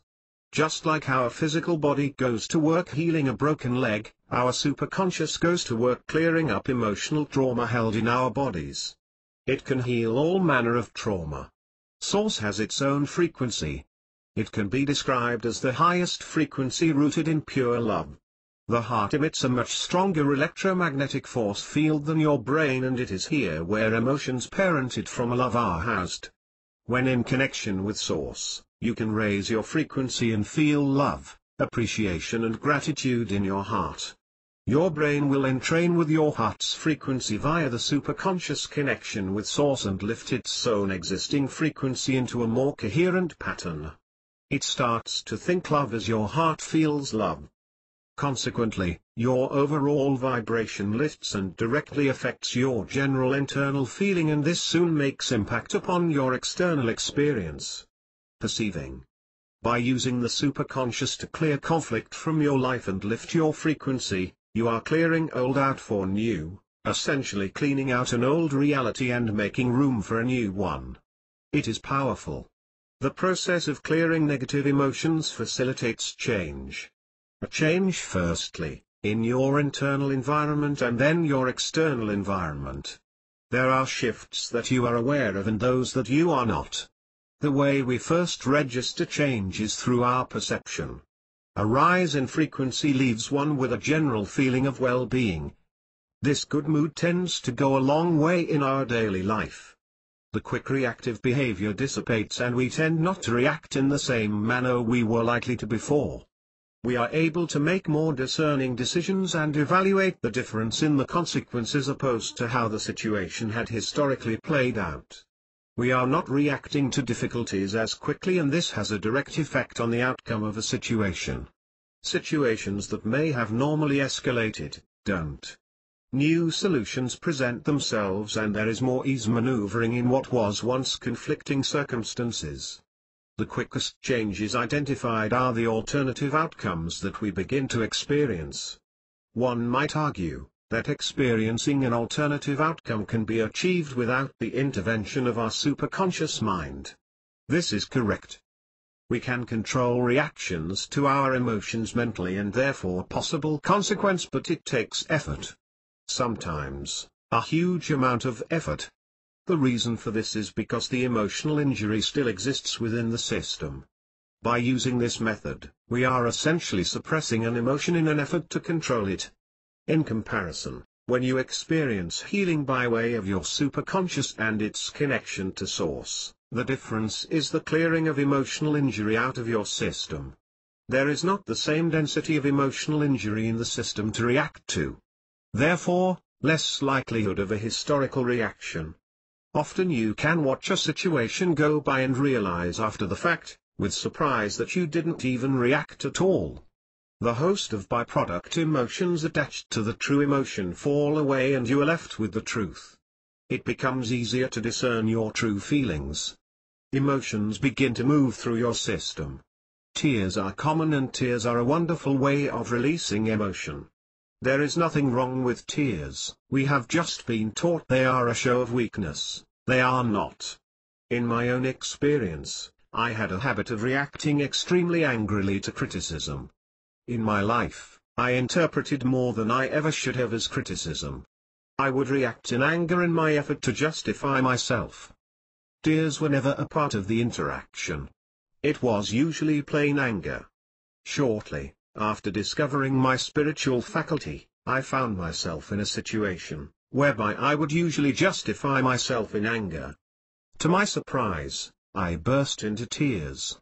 I felt no anger. The truth of my pain was inadequacy. I took myself off alone, and sobbed for a good 10 minutes. I was firstly crying in pain and feeling sorry for myself. As I became aware of the truth in my feeling, I cried in compassion for myself. There was no truth in the fear I had held for so long. I processed the emotion. It was allowed to express itself in its truth and leave my body, and it has never repeated itself. The general sense of well-being is accompanied with deeper feelings of connection and compassion for others. With this patience, one begins to understand another's struggle and development as a unique journey. The tendency to make judgment weakens. In this understanding for others that you develop understanding for yourself, and damaging self-judgment becomes a thing of the past. Your external circumstances may appear the same on the surface, but it is your perception and attitude that change. We have fresh eyes. Life without conflict? A breezy day every day? No, that is not what happens to the majority of us. That is what we ideally work towards. Conflict does not cease to exist. It is actually necessary, but it is the emotional turmoil we experience in conflict that dissipates. Conflict in our lives continues to arise, but with our spiritual faculty in action, we can turn it on its ear. It no longer needs to limit us and stunt our growth. Conflict becomes an indicator, a symptom that alerts us to an internal block which needs to be healed or cleared from our system. It becomes the catalyst for growth. Your system is of a clever, self-diagnosing design. We do not feel beliefs. We feel emotions, and they are triggered by circumstance. Conflict can trigger the emotion. We feel the emotion in our physical body, and this alerts us to a belief structure in our mind that might need to be addressed and cleared. You no longer need hypnotherapists, psychologists and therapists. The strength of spiritual connection provides a deep sense of security within and of oneself, and we tend to release material desires. We tend to fear less of the unknown, our place in the world, and the future. These fears are common among us and stem from our inability to predict events. We scramble, plan and work to minimize the risk in life, but in essence, we are focusing on things that are beyond our control and letting our fear of something that might not happen dictate our actions. When in connection with Source, you quickly learn life is not to be feared at all. It is about your experience and growth. It is not comparable to the experience of the crowd around you. In connection with Source, you feel safe. I'll be happy when. Many of us have this concept. We think when we achieve something or receive something, we will finally experience the happiness or contentment we seek. Life becomes a pattern of seeking or reaching for the next thing to make us happy. Connection eliminates this when factor. As you practice and allow your superconscious and the connection to Source to become an active part of your system, you become more aware of your present state of being and stop pursuing goals in order to be happy. This sense of contentment and happiness allows you to live in the present and helps you to stop constantly scattering your energy into the future or past. Why concern yourself with what has not happened in the future or what you cannot change in the past? By living in the present, you are living in acceptance. Acceptance of past, present and future. You can still plan and develop for the future, however, trying to control and anticipate a future that you cannot control nor anticipate, robs you of your present. You begin to live in the now. If you worry about what might be, and wonder what might have been, you will ignore what is unknown. Your motivation to gain, attain, get or have external things to make your life happy is no any longer integral to what you had perceived necessary for your happiness. Your happiness will become derived from a state of being that has already been achieved by raising your frequency. By sustaining a present state of peace and well-being, you free yourself of trying to control the outcomes of tomorrow. You are happy now. Simply by letting go and sincerely feeling happy in the present, you perceive differently and you receive differently. This is a new frequency that you emit, and it affects your waking days. There is no beauty in sadness. No honor in suffering. No growth in fear. No relief in hate. It's just a waste of perfectly good happiness. Katerina Stoikova-Klemmer. Your superconscious knows you better than you know yourself, and it goes to work for your greater good. It did not come off an assembly line and distributed like a uniform. It's entirely unique to you. It is you. It has experienced all you have and remembers more. Your superconscious has your answers and is at your service. Your connection with Source heals. It heals deep emotional injury that you find difficult to distinguish. It does so in order for you to grow, become wiser, more compassionate, and able to serve others and work to your potential. It is not constrained by any limitation that you currently perceive. The inner calm that develops from healing lends you a strength to deal with future challenges in a manner that makes room for deeper personal and spiritual growth. You have the ability to absolutely thrive. By knowing your spiritual nature, you can learn to utilize the total of your system to your benefit. The absence of this healing makes it very difficult to navigate through painful or fearful experiences. We remain emotionally reactive and protective, holding on to negative emotions and our fear of more pain. We do this consciously and unconsciously. The emotional body responds within the physical body in response to signals sent from the unconscious, subconscious and conscious minds. Even though we cannot always identify the past experience, the triggered emotions vibrate in accordance to the corresponding frequency of that belief. We continue to react to what we perceive as the same stimuli. We are stuck. Healing emotional trauma does not stop you feeling.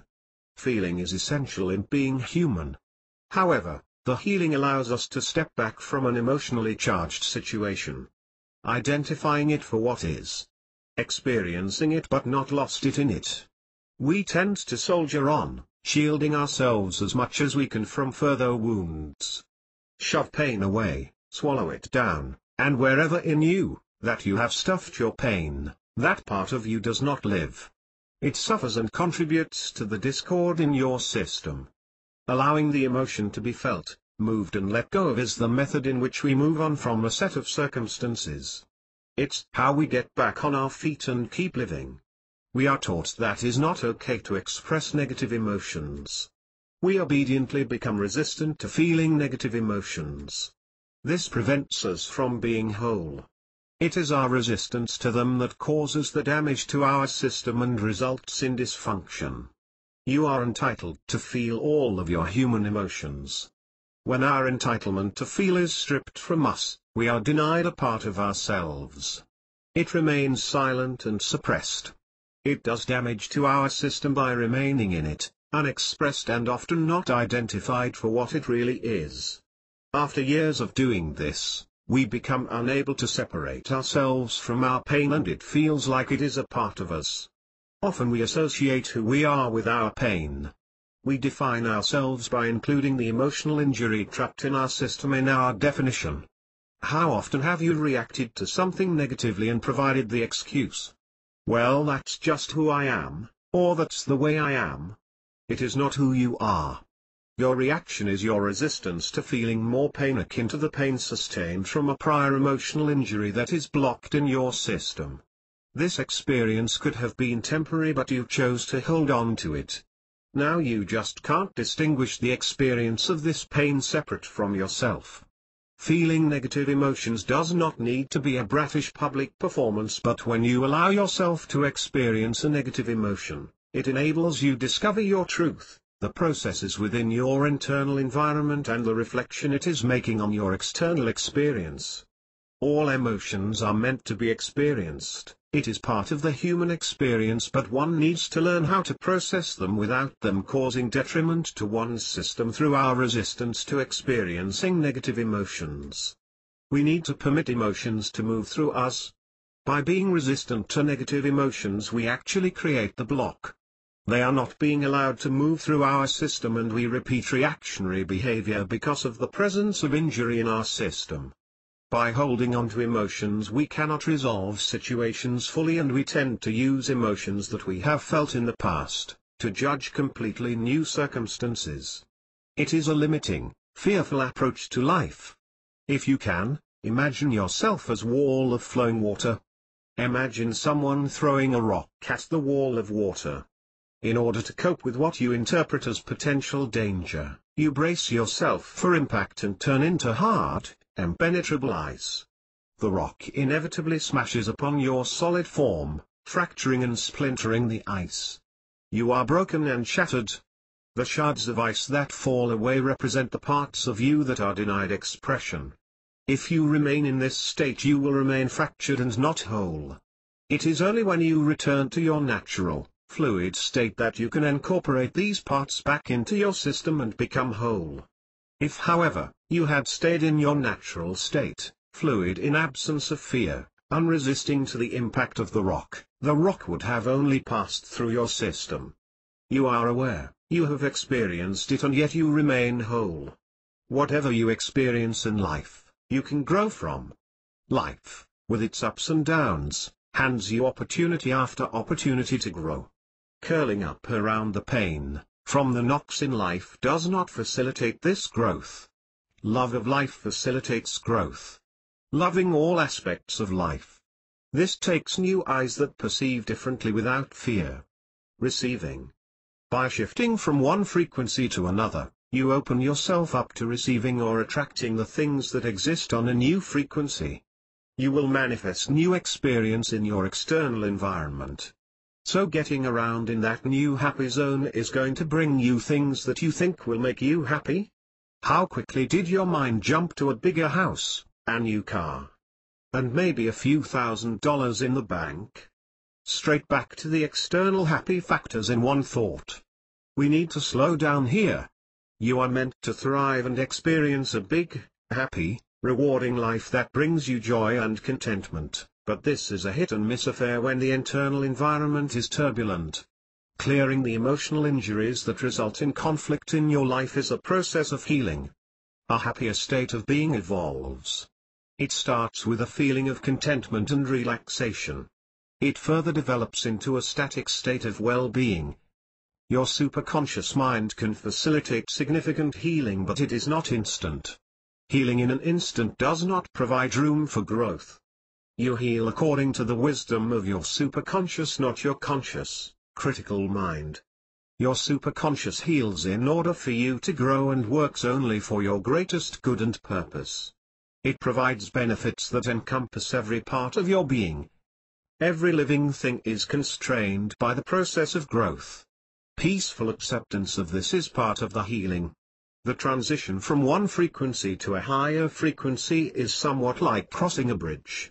This is the bridge that connects and traverses you from one state of being into the next. It requires a lift in frequency in order to make your way across the bridge. On one side of the bridge, low-frequency emotions dominate, poor well-being, and on the other side, higher-frequency emotions dominate, natural state of well-being. Making your way across the bridge is the experience of healing. Again, you might insist that a mortgage-free life and a new car are definitely for your greater good, but it's only external. We are talking about greater good at a much deeper level first. Attracting the things that you desire into your reality is secondary, but with less conflict within your system and more coherence in your frequency, you can send clearer signals and begin the creating process. Initially, it is difficult to conceive that we think things into existence, but the universe is constantly interpreting the frequency you send. Clearing the internal road for this to occur is not what you might consider a logical procession of significant events. The healing process is zigzagged throughout your whole being and experience. When your spiritual dimension is active, everything you experience sets up events for your future greater good.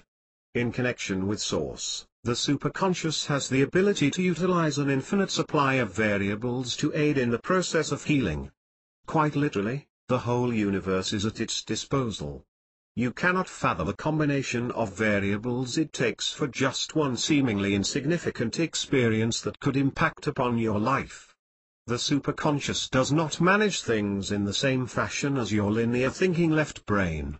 It will not make sense to your critical mind at first, but once in connection and experienced, it will make perfect sense and be completely satisfying. You will begin to create material things that bring you satisfaction. By identifying even the small manifestations, your gratitude and appreciation for them makes room for you to attract bigger desires into your experience. Yes, the Mercedes-Benz, but it is by way of a process which depends on the healing of the internal first and operating in love-based emotions in the flow of life. You just need to trust the process, and that process can begin to move fast when you start cleaning up your system and enjoying a new state of well-being. So much so, it can make you spin. When you and your superconscious start working for your greater good at soul level, it does not conflict with the external environment. When you are experiencing life in which the soul is happy, the possession of a Mercedes is negligible, and the time in which one must wait for an event is not begrudged. The difficult times are perceived as learning experiences in which inner strength and understanding is developed. Compassion for the self and others is learned, and direction and purpose is discovered. The superconscious has its own process in healing, but that does not mean you cannot participate consciously. Conflict still arises. You might not react the same way, but it indicates an issue internally. When in connection with Source, you can consciously turn over a problem and ask that the emotional block that triggers a negative reaction be cleared. You have taken responsibility for your part of the conflict. However, your part is a bit larger than what you might think. Everything and everyone you experience is part of your world. Their experience becomes your experience, not first-hand, but it is experience nonetheless. It comes back to you. This is how change in you impacts upon your world. Just as you feel a conflict in your own being, you can be affected by the conflict others feel in your external environment. You can make a difference by being aware that what others do and feel in your experience is your experience. Here is an example of two types of conflict you might experience and how you own them both.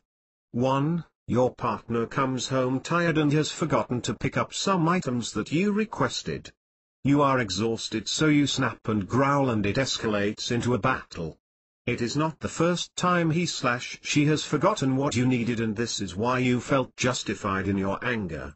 It is easy to identify that you reacted emotionally in frustration for certain reasons.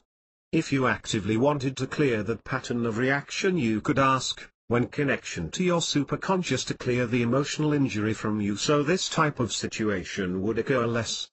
You have recognized an indicator and become proactive about healing that conflict in you.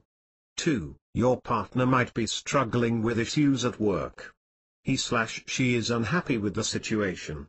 You become aware of it via a conversation over dinner. There is no first-hand conflict, you are not involved and tend to think it is nothing to do with you, but your partner's discomfort becomes your discomfort. His/hers experience has triggered emotions that make you feel uncomfortable. Through this interaction, this has become part of your experience. It is an indication that there is a conflict in you. Yes, you. You feel it. You own it. It could be a meddling mother-in-law, a sick child, an upsetting event, the list goes on. Is demonstrating that a part of your system is experiencing conflict. So you take responsibility. If you ignore it, will it go away? Maybe. But if it is a recurring event, it would stand to reason, it might need addressing. Your system is bringing something to your attention. This is a difficult concept to grasp because you are putting yourself in the center of the universe essentially and taking responsibility. It is the opposite of how we traditionally think, which is to blow in the wind and not to blame for a set of external circumstances that are out of our control. But your reality is your universe. You do have the power to drive your own reality. This is not a blame game, but the conflict is in your world, so you need to address it. Look within for a solution. Any conflict is an indicator of internal discord. It is a huge advantage to you to recognize this. Don't minimize it. Go ahead and clear it and keep working towards a more coherent system. Possessing this perspective is empowering. When we see men of a contrary character, we should turn inwards and examine ourselves. Confucius. An important point to include is in relation to illness, physical disability or disease. Many of us suffer from physical problems that hurt us. It can make life extremely difficult. From our critical mind's viewpoint, we would rationalize if one was healed from this, one would be happy. I am not suggesting that connection with our spiritual dimension cannot heal physically, but there is reason behind not being healed physically. Acknowledgement and connection with our spiritual nature heals the heart. It clears emotional pain attached to our external experience. This changes your perception about circumstance. Circumstance becomes easier and easier to bear. You might go on living with a problem, but you do see it in another light. The newly acquired internal accord can provide fundamental peace and strength. Peace, strength and accord are the very things we ache for when coping with immense difficulty. Having a particular challenge in your life is probably an integral factor provided for you for your personal growth. It is a necessary factor. There is a common phrase. Through your greatest pain, lies your greatest growth. Through that growth you will likely make your largest contribution and find purpose. There is the human experience and there is the spiritual experience. They cohabitate together even if we are not aware of it. The human experience provides us life lessons and we learn and adapt based on the knowledge and value systems that we acquire throughout life. Often the word lesson is associated with consequence. We do something wrong and it results in consequence. The consequence is uncomfortable and we do not want to repeat the experience, so we refrain from repeating the initial behavior. Lesson learned. We strive for a life without discomfort. Without the contribution of our spiritual body, this lesson learning is arguably the extent of how we navigate our way through life. We try for comfort and minimize risk in fear of negative consequence. If we do not harness the power of our spiritual capacities, we remain limited in our understanding of the human experience, not quite understanding what it is all for, disconnected, fearful and vulnerable to the bitterness that can take a hold of us. The spiritual experience is an enlightening experience, a deeper experience within the self in which we come to know our true nature, our true power and our greatest potential. But it has no bearing on the human experience until we become conscious of it. Once the spiritual aspects of us are invited to contribute, it is our spiritual growth that facilitates change in our external, material experience. It will eventually smooth our way in the material world and makes the human experience valuable, deeply satisfying and joyful. The wisdom of the superconscious attracts the experience we need in life to learn what we are meant to. This is the nature of emotional healing and spiritual development. An individual needs to recognize experience as a learning curve and not get bogged down in negativity. By maneuvering through a situation without fear, no matter how awful the circumstances appear to be, we overcome the situation quickly and learn quickly. We can take the good from it and move on. If we fail to do this, we exasperate the situation. Anger, frustration, grief, distrust, resentment can get a hold of us. We blame, rage, cry and scream prayers of whys to the injustice of our situation. We get stuck in these negative emotions and cannot move forward. The vibration of these emotions imprisons us within the situation, the illness, or the disability. We will never see past that. Is not the experience that limits us but our attitude towards it and the disconnect we have with the very source that provides us freedom from this turmoil. Not freedom from the experience itself but from the fearful emotions attached to the experience. What seems a horrendous event in one's life, even during the emotional healing process, is necessary and valuable no matter how dear the seeming near future. No matter how unnecessary and pointless you first perceive a negative experience. A traumatic event can facilitate growth and set up a platform in which one can find purpose and direction with greater understanding of themselves and the contribution they can make. Some hardships endured by individuals are unfathomable. But it is all absolutely necessary to achieve what they will later achieve. Look at contributions made to society from examples like Stephen Hawking, who made valuable and insightful contributions to the quantum physics discipline but was totally trapped physically, by a motor neuron disease. Nelson Mandela, imprisoned for 26 years, went on to lead his nation, impassioned by his fight for human rights. Franklin Roosevelt, paralyzed from the waist down, provided leadership and initiative during the darkness of the Great Depression with success. Frederick Douglass, born into slavery, taught himself to read and write, escaped and later worked with the anti-slavery movement, educating the public about the horrors of slavery. Malala Yousafzai, today, still only a very young woman, was born and raised under Taliban rule and despite her attempted murder, peacefully works to bring attention to and end this regime. Without the hardship these individuals experienced, life would not have provided the platform that they used to make their valuable contributions to others. Most commonly, hardship actually precedes the discovery of one's spiritual faculty. It is the hardship that motivates the individual to look within when alternative external solutions are no longer at his or her disposal. It is the wisdom of the superconscious that brings the hardship and challenges an individual. The experience is fundamental in how we reach our potential. Once the spiritual dimension is active, a conscious individual does not need to fear hardship because an active superconscious provides a completely alternative perception in the individual. The situations in which one can grow become more easily recognized, and gratitude for these opportunities becomes easier to express. The ways you can grow, learn and identify potential are exponential. The development and maintenance of spiritual self is the key to better overall well-being. The superconscious is like our intervention party that can facilitate that change. With a balanced system, we become responsive to emotions rather than reactive to emotions, now consciously aware of how they impact our environment and our quality of life. The new internal environment is reflected in your external environment. The energetic universe will interpret your new vibration, and a new set of experiences will shift into your band of frequency. Back to that shiny new car. Some of you might very well have a new Mercedes sitting in your driveway within a month, but all experiencing spiritual healing would not have the same attachment to material things as you previously did. A happy person can drive that Mercedes and with great pleasure. But that Mercedes does not drive a person's happiness.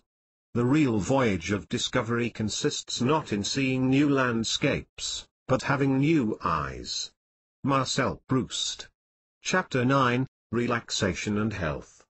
Never lose sight of this important truth: no one can be truly great until he has gained a knowledge of himself, a knowledge that only can be acquired by the occasional retirement. Johann Zimmermann. We experience repercussions on our physical health due to our current lifestyle, and we are bombarded by information surrounding the importance of work/life balance. The barrage of helpful suggestions for maintaining balance is never ending.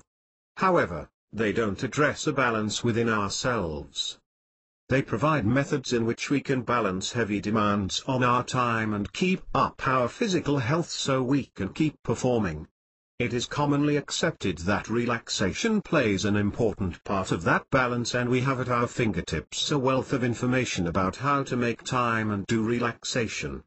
Relaxation for most of us is a quiet house, a glass of wine and a good book or a movie, uninterrupted. The distraction of a movie is nice. The wine might help in winding down from the day, and the quiet house is enjoyable, but the benefits on your health and mind would be temporary. Deep, rejuvenating relaxation and its consequent benefit depends on slowing the mind to a restful state. During the day our brainwave activity is in the beta state. We are alert, focused, and we can give tasks our full attention. When you are truly relaxed, your brain activity slows from the rapid patterns of beta into the more gentle waves of alpha. A state of restful awareness. Most relaxation techniques focus on relaxing the body, muscle group by muscle group, slowly releasing tension. It is sometimes accompanied by visualization techniques which can take the mind to a peaceful place. Other techniques include deep breathing, music therapy, massage, yoga and meditation. Meditation: for so many of us, it brings to mind awkward, unimaginable poses, chanting and the adoption of a philosophy that might not be comfortable. More recently, it is probably understood to be a form of spiritual practice where one is sat in a quiet place with eyes closed to attain inner peace or even an experience of God. The word meditation is derived from two Latin words, meditare, to think, to dwell upon, to exercise the mind, and medere, to heal. Its Sanskrit derivation meda means wisdom. Meditation is a practice of quieting our noisy, conscious, critical mind and spend time in the depths of our silent, calm mind. This is where one can relax deeply, both physically and mentally, and allow the body to repair itself. Every experience we have has an impact upon the brain, and any impact on the brain shows up in our bodies. The benefits of meditation on the physical system have been well documented because science can actually measure the results. Blood pressure comes down, as does cholesterol levels. There is a reduction in cortisol levels. The brain produces cortisol when we are under stress and feel anxious. The production of serotonin, our happiness chemical, increases. A meditative state requires a change in brainwave activity, It changes from the beta brainwave state to the alpha brainwave state, or in very deep meditation, the theta brainwave state. During meditation, there is a strengthening of connections in the brain. The connections between the back of the brain and the frontal lobes increase, and this helps with concentration, problem solving and decision making. The left and right hemisphere connect in a more coherent way. The neuroplasticity of the brain allows the nerve cells in the brain to compensate for injury and adjust their activities in response to changes in their environment. These connections made during meditation remain intact with regular practice. Our overall brain function increases. In yoga, to attain true states of meditation, there are stages that one must go through. After the preparation of personal and social code, physical position, breath control, and relaxation come the more advanced stages of concentration, contemplation, and then ultimately absorption. There are 3 generally accepted methods of achieving a meditative state. Simply put, the first is concentration or focus. One focuses attention on an object or on breath in order to still or clear the mind of thought. The second is contemplation or visualization on a subject and engages the flow of concept facilitated by a meditative state. The third is transcendental meditation. One is taught to slow the mind by the use of sound. A mantra is repeated as the individual navigates his way into the silent part of his mind. Despite the ease or the difficulty of a particular method, all of these techniques require teaching, and it is a skill that one develops. The benefits from practicing meditation include lowering blood pressure, reducing activity of stress hormones, increasing blood flow to major muscles, reducing muscle tension and improving mood, reducing fatigue, reducing anger and frustration. Music is a popular method of relaxation. Our ability to perceive a regular beat in music or auditory stimuli and align our motor skills by keeping that beat or dancing is known as rhythmic entrainment. Entrainment is a process of synchronizing 2 different beats so that they become harmonious. The body possesses an unconscious entrainment mechanism that synchronizes with strong external rhythms and beats. We naturally entrain to the rhythms around us, although we are not aware of it most of the time. Vibrations from rhythmic sounds have a profound effect on our brain activity. In shamanic ceremonies, drums have long been used to transport the shaman into other versions of his/hers reality through the use of continuous rhythmic vibrations. The rhythmic drone of Tibetan Buddhist chants have a similar effect, and it results in blissful meditation. Our brain is made up of billions of nerve cells called neurons. They fire electrical signals and move in distinctive arrangements called brainwave patterns. These patterns are connected to thoughts, emotions, moods and biological chemistry.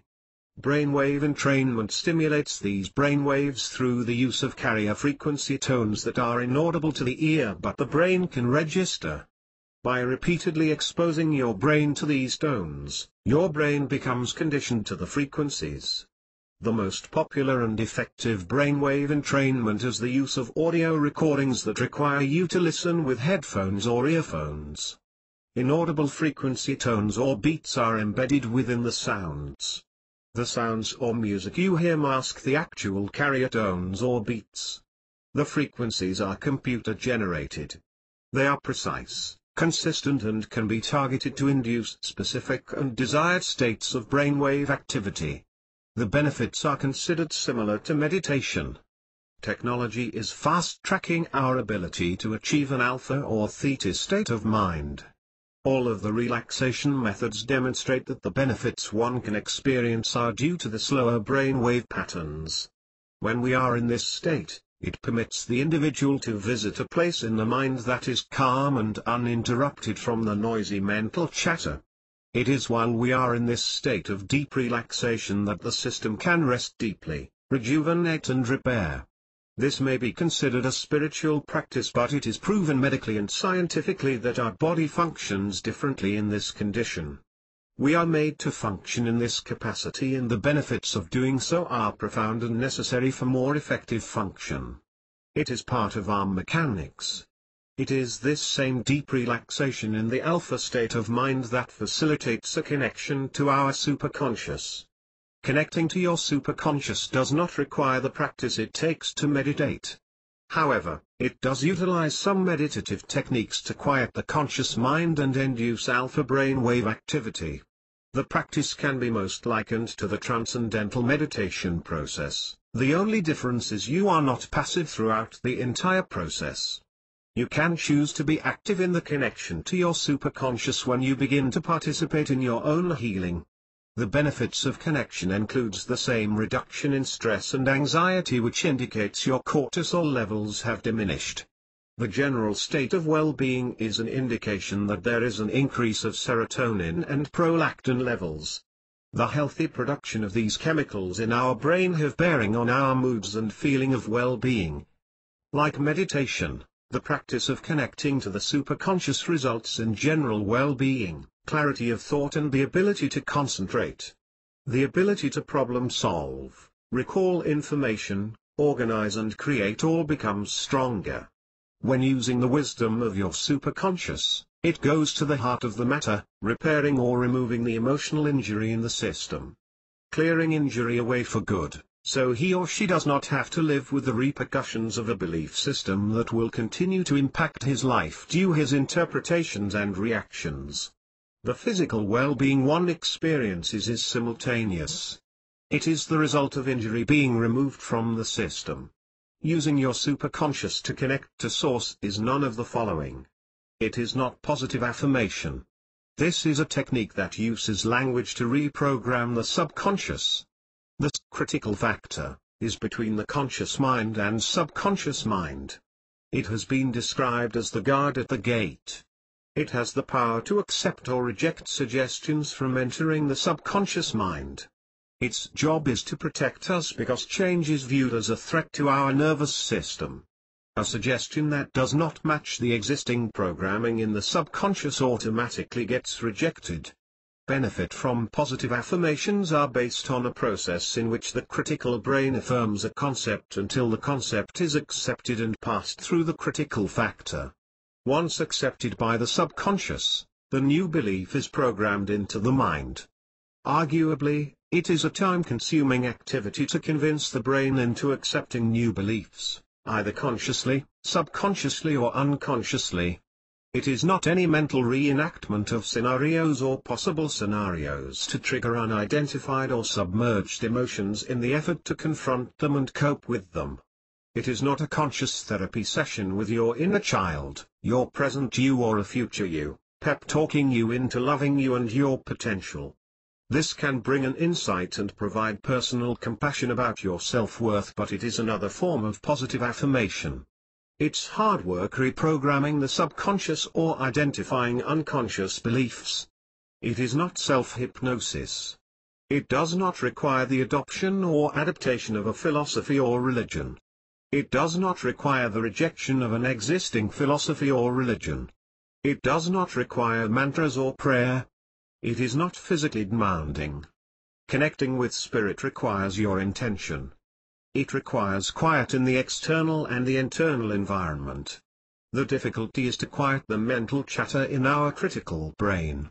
The grocery list appearing in our conscious mind does not belong in our thoughts when we are trying to focus on realizing our superconscious mind and its interface with Source. You have got to stop the mental chatter. Stop thinking. Stop asking, stop rationalizing, stop expecting, stop everything and just be. Ceasing the sense of the world that your mental faculty constantly makes room for the spiritual capacity to intervene and begin its work. Once the mind is quiet and the body is relaxed and neutral, it provides an environment in which it can experience the frequency of Source. All that is fundamentally required is your intention. Connection can be made by a small request. The rest is your experience. Trust your intuition. If you get distracted, bring focus back on your breath and quieten the mind again. The technique that is offered in this book borrows from some meditative practices. It incorporates brain entrainment music because of its powerful capacity to induce the desired pattern of brainwave activity. The technique offered is utterly simple despite the complications of our dysfunction. It is yourself that hide your own treasure. Rumi, Mathnoi. Chapter 10 Calibration. Tools and Technique. Spiritual pain is when you can't stand another moment not knowing the real truth, and when you finally do know you can't let go. Shannon L. Alder. Calibrating our system requires the subtle utilization of the facets of our system. By way of your intention and attention, the cooperative parts of your system facilitate healing. Many healers will not claim credit that they are healers but in fact, will name the client or patient as the healer. A healer is someone who uses a particular technique and interfaces with the sufferer. It is the sufferer's permission, desire and the intelligence of their system that does the healing. The constant variable in the healing activity? Their body intelligence does the healing. We understand that the healer was the person who was sick and got well, while the great healer is someone who was very sick and got well quickly. We do not heal other people, it just looks that way from the outside. Richard Gordon, Quantum Touch. You are the engineer, you are the healer, and if utilized effectively, the intelligence of your body can tune and later maintain the balance and health of your system. Connection to your superconscious and a higher frequency interfaces with the rest of your system. It will provide the exact fuel your system needs to gain its balance. It bypasses the middleman. It is your system's innate intelligence that heals. It is your faculty, your experience with your spiritual nature and your intention that facilitates this healing. All the teachings in the world will not help you, unless you take hold of the meta yourself, and work out your own salvation. You cannot get true mental or spiritual teaching by simply paying so much for a course of lessons and doing nothing yourself. You must bring something to the teacher, before you can take anything away. You must work up to an understanding, before the teachings of another will do you any good. The teacher may make a suggestion that will open up a line of thought for you, or he may point out a way that has proved of value to him and thus save you much time and trouble. But you must do the real work yourself. A teacher may be so filled with the truth that he will overflow, and you will get some of the overflow. I believe that truth is catching. But even so, unless you make that truth your own by living it out and applying it to your needs, it will do you no good. And so long as you are content to sit at his feet, and do the disciple act, you will not grow an inch. You will be merely a reflection of the teacher. 1906, Walker Atkinson, William, Thought Vibration. The Law of Attraction in the Thought World. The first step in this process is acknowledging that we are also spiritual in nature. We feel the nature of spirit in many subtle ways. Through prayer, through music, through each other, through nature. It lifts our mood and makes us feel better. It is, however, difficult to maintain that lift when we turn around and face our world and shift back into habitual frequencies. Many of us have a perspective that spirit is not part of us. It is something we reach out to touch, and if we are lucky, we experience at times. Touched by God. Blessed. We brush upon it. Our intuition leading us through a situation. A prayer answered. Uplifted after a church meeting.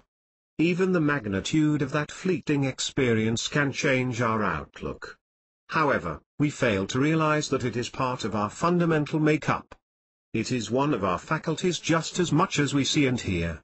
We have just lost the connection. Without understanding that our spirituality is an innate part of us, our experience with it is intermittent. We are designed to thrive, but it is the maintenance of our spiritual body that underpins our ability to do so. The loss of our spiritual connection or our sporadic connection is reflected in every aspect of our lives. Incoherence. Distortion. Discord. To effect change in our internal environment and our external environment, we need to lift our vibration. Lifting our frequencies and maintaining that lift requires your intention, time and practice. You are consciously calibrating the entirety of your system. It is done by way of entrainment. The same way we can synchronize our brain with the use of rhythmed beats, we can synchronize or entrain our total system with the frequency of the natural flow of life or source. Entrainment is an accepted law that affects the natural world. It has been scientifically validated in a vast number of areas of study: astronomy, chemistry, pharmacology, biology, medicine, neurology, psychology, sociology. The explanation for this phenomenon is that very small amounts of energy are transferred between the two objects when their vibrations or frequencies are not the same. The energy transfer forces the two objects to start vibrating at the same speed. The weaker system is entrained by the stronger system. There is less energy used when two objects are entrained with each other. In other words, we expend less energy when we are in harmony with our surroundings. If you put a dozen clocks on the wall, all ticking out of time, they would all fall into line over a certain course of time without any human intervention. Entrainment is not limited to mechanical things. The menstruation cycles of women entrain. When women start associating closely together, their menstrual cycles align. Crickets chirp to the same beat, fireflies flash their light in rhythm, and mosquitoes beat their wings in unison. The frequency of source in which our superconscious is connected to resonates in its own energy and possesses the highest frequency from the root emotion, love. When we connect, our weaker frequency and the stronger frequencies of source entrain. Your connection with source elevates your frequency. The sensation we feel in the physical body during the process is entrainment with source in action. It is a deeply emotional experience. The connection is so high in frequency and we experience wonderful love-based emotions. They wash throughout the body. The sensation and the elevation of mood and spirit during this process is undeniable. Personal spirituality is unique. Many describe similar experiences, but the intricacies of that experience, your perception, interpretation of connection are personal. Spiritual connection is available to you on your terms, not the terms of an interpreted doctrine. This is about you. For you. It is your connection to the bigger part of you. Your connection to Source and the consequent healing is your journey. Our conscious mind sees no need to question how our body heals a broken leg. There is no conflict in your belief in its ability to do so. There should be no conflict in your belief that emotional injuries can be cured in the same way. We just need to provide the environment by which it can facilitate healing within. In essence, all you need to connect with Source is intention. You cannot play hide-and-go-seek with yourself. It is your superconscious. You will find exactly what you seek if you apply your attention and have intention to so. It is simple. Despite the human system being a complex and misunderstood system, the actual solution to finding balance and well-being is simple.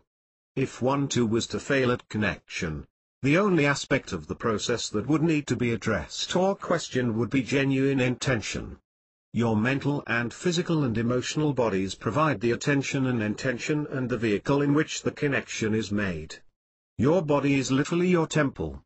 Many of us have a history with prayer, and for many we do the all-talking, pleading, negotiating, or thanking and don't do too much listening. This is not a one-sided dialogue. You are receiving.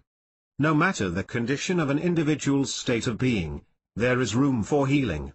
Removing emotional injuries can facilitate growth in a certain area of an individual's life in which one experiences a block, and in all areas of other individuals' lives where deep dysfunction is experienced. It is important to understand some concepts and why we use some tools in the suggested technique when connecting with Source.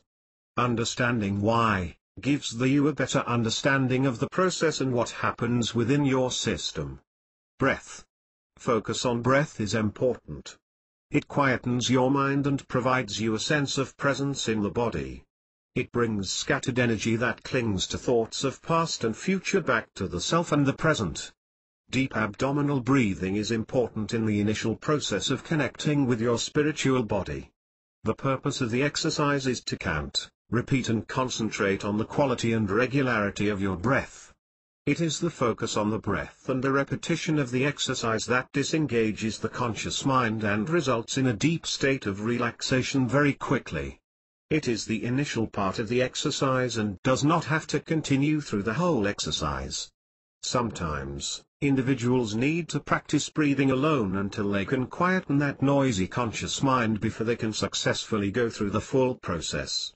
With regular practice, the new connections in the brain will remain and our system remembers the process. The brain becomes quicker and quicker at modulating the desired brainwave activity needed during connection until it has an almost automatic response when an individual takes those first few deep breaths.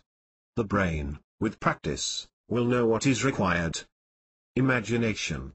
Imagination plays an important role when an individual first attempts to utilize their spiritual facet. We describe imagination as fantasy and not real. When we imagine, we pretend. We make believe. Imagination is often considered whimsical and not valued, a childish pastime. Imagination falls into the not needed or superfluous to function category when we fail to understand its contribution. Why would we have the ability to imagine if it wasn't needed? Everyone has the ability to imagine things into reality. It is vital. Look at our mathematicians, our scientists, our artists, our writers and our inventors. We have discussed how we trial run a set of possible events to see how we feel, in order to make decisions. Your decisions are based on the emotions that are triggered in the body when you think or imagine these possible outcomes. Most will argue that these outcomes are not real because they were not experienced by our external sensory system. Sight, hearing, taste, touch and smell. However, imagined or not, energy still follows thought. The energy that travels to the particular organ in the body and triggers an emotion followed a thought. The body behaves in the same manner as if the thought was the result of an actual event. It makes little discrimination on real and imagined. By imagining, we can provoke energy to move. We can use one's imagination to help create a connection to one's superconscious. You can imagine a place in which the connection takes place. You can imagine a form that your superconscious takes. Some individuals imagine their energy traveling firstly down through the feet and deep into the earth. It represents our earthly connection. It grounds us to the world we live in. They then imagine energy traveling through the head and upwards to meet our higher self, the superconscious. Some imagine a garden or a house or a forest. They imagine the presence of their superconscious in a chosen form in this environment and make their connection with it. It doesn't matter what you imagine. It's your imagination that provides the avenue in which energy can move. Once energy moves towards spirit, we begin to experience spirit. Music. Music is often used for meditational purposes. Music relaxes us. You can listen to music that is conducive to your relaxed state of being in this process. There has been significant research into the tones and frequencies that we are in a natural state of accord with and which help synchronize the left and right hemispheres of the brain. The technology uses frequencies and binaural beats that are proven to increase meditation effectiveness and enhance the brain's functional thought processes. Using brainwave entrainment music during connection with the superconscious enhances and accelerates the process and experience. It is a good idea to experiment with brainwave entrainment music prior to making a connection if you are not familiar with it. Just listen to it and make your own judgment on its worth. It is an aid that will help you bypass a lot of effort to train and quieten your conscious mind and relax the body to the degree necessary to activate alpha or theta brainwave patterns. Using music as a meditation tool, of course, is a matter of preference. Interruptions. Our busy lives interfere dramatically with our intention to interact with our spiritual body. You need to reorganize, reschedule, and shut your external world out for the time you need to spend in connection with your superconscious. Turn off the TV. Turn off your phone. Shut your door. Put the dog outside. If you can't manage this commitment to the self, for the self, you will never benefit. If you are interrupted, don't worry. The ability to connect is not fleeting, it is always there for you. Comfort. When one is in connection with the superconscious, often a drop in body temperature is experienced. It is important to feel comfortable, so pay attention to your warmth. Don't wear restrictive clothes. Don't sit in a breeze. Keep your utmost comfort. You can experiment with position. Some suggestions include, feet hip width apart, firmly on the floor if you are sitting on a chair. The reason for this is to minimize distraction. It is very easy to return attention to a limb that is uncomfortable in your need to adjust it. Use pillows or anything that can provide you support and comfort. The position of hands is firstly a matter of comfort too. The easiest position is of your hands resting in the lap or on your knees. Avoid crossing your fingers through each other. Try to make your position as open as possible, as you are receiving. There is no hard and fast rules. Just minimize distraction and discomfort. If you choose to lie down, the deep relaxation may result in you falling asleep. It doesn't matter, but if it happens frequently, you might reconsider your position of choice so you can maintain a restful awareness of your experience. Commands or requests. In the first instance, connection requires nothing more than an introduction to the larger part of yourself. You need to ask your superconscious, spirit, higher self, to make itself known to you. You can make requests audibly, but it is not necessary. It can be done mentally, just by thought. A simple request, higher self, I am here, or even hello is enough. If you have a name for what you understand as spirit, use it. It is part of your belief system. Your current understanding of your spirituality is perfect for you at this time. Wait. Energy must follow thought. It does not take long, maybe a matter of 3 to 6 seconds. You will feel a sensation traverse through an area in your body or throughout your whole body. The connection has been made. Now your brain and physical body has registered the connection.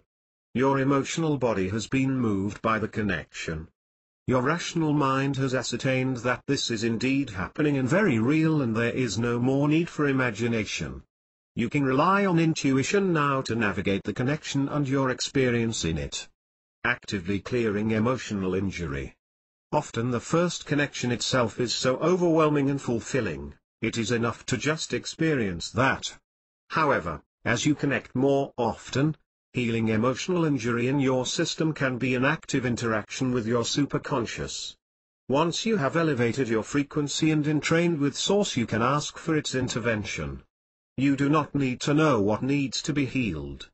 Your cognitive wisdom or diagnosis is not required. You do not need to know the belief that is associated to the emotion, which will be cleared as well, nor can you identify all the conflict in you. Leave that up to the intelligence of the superconscious.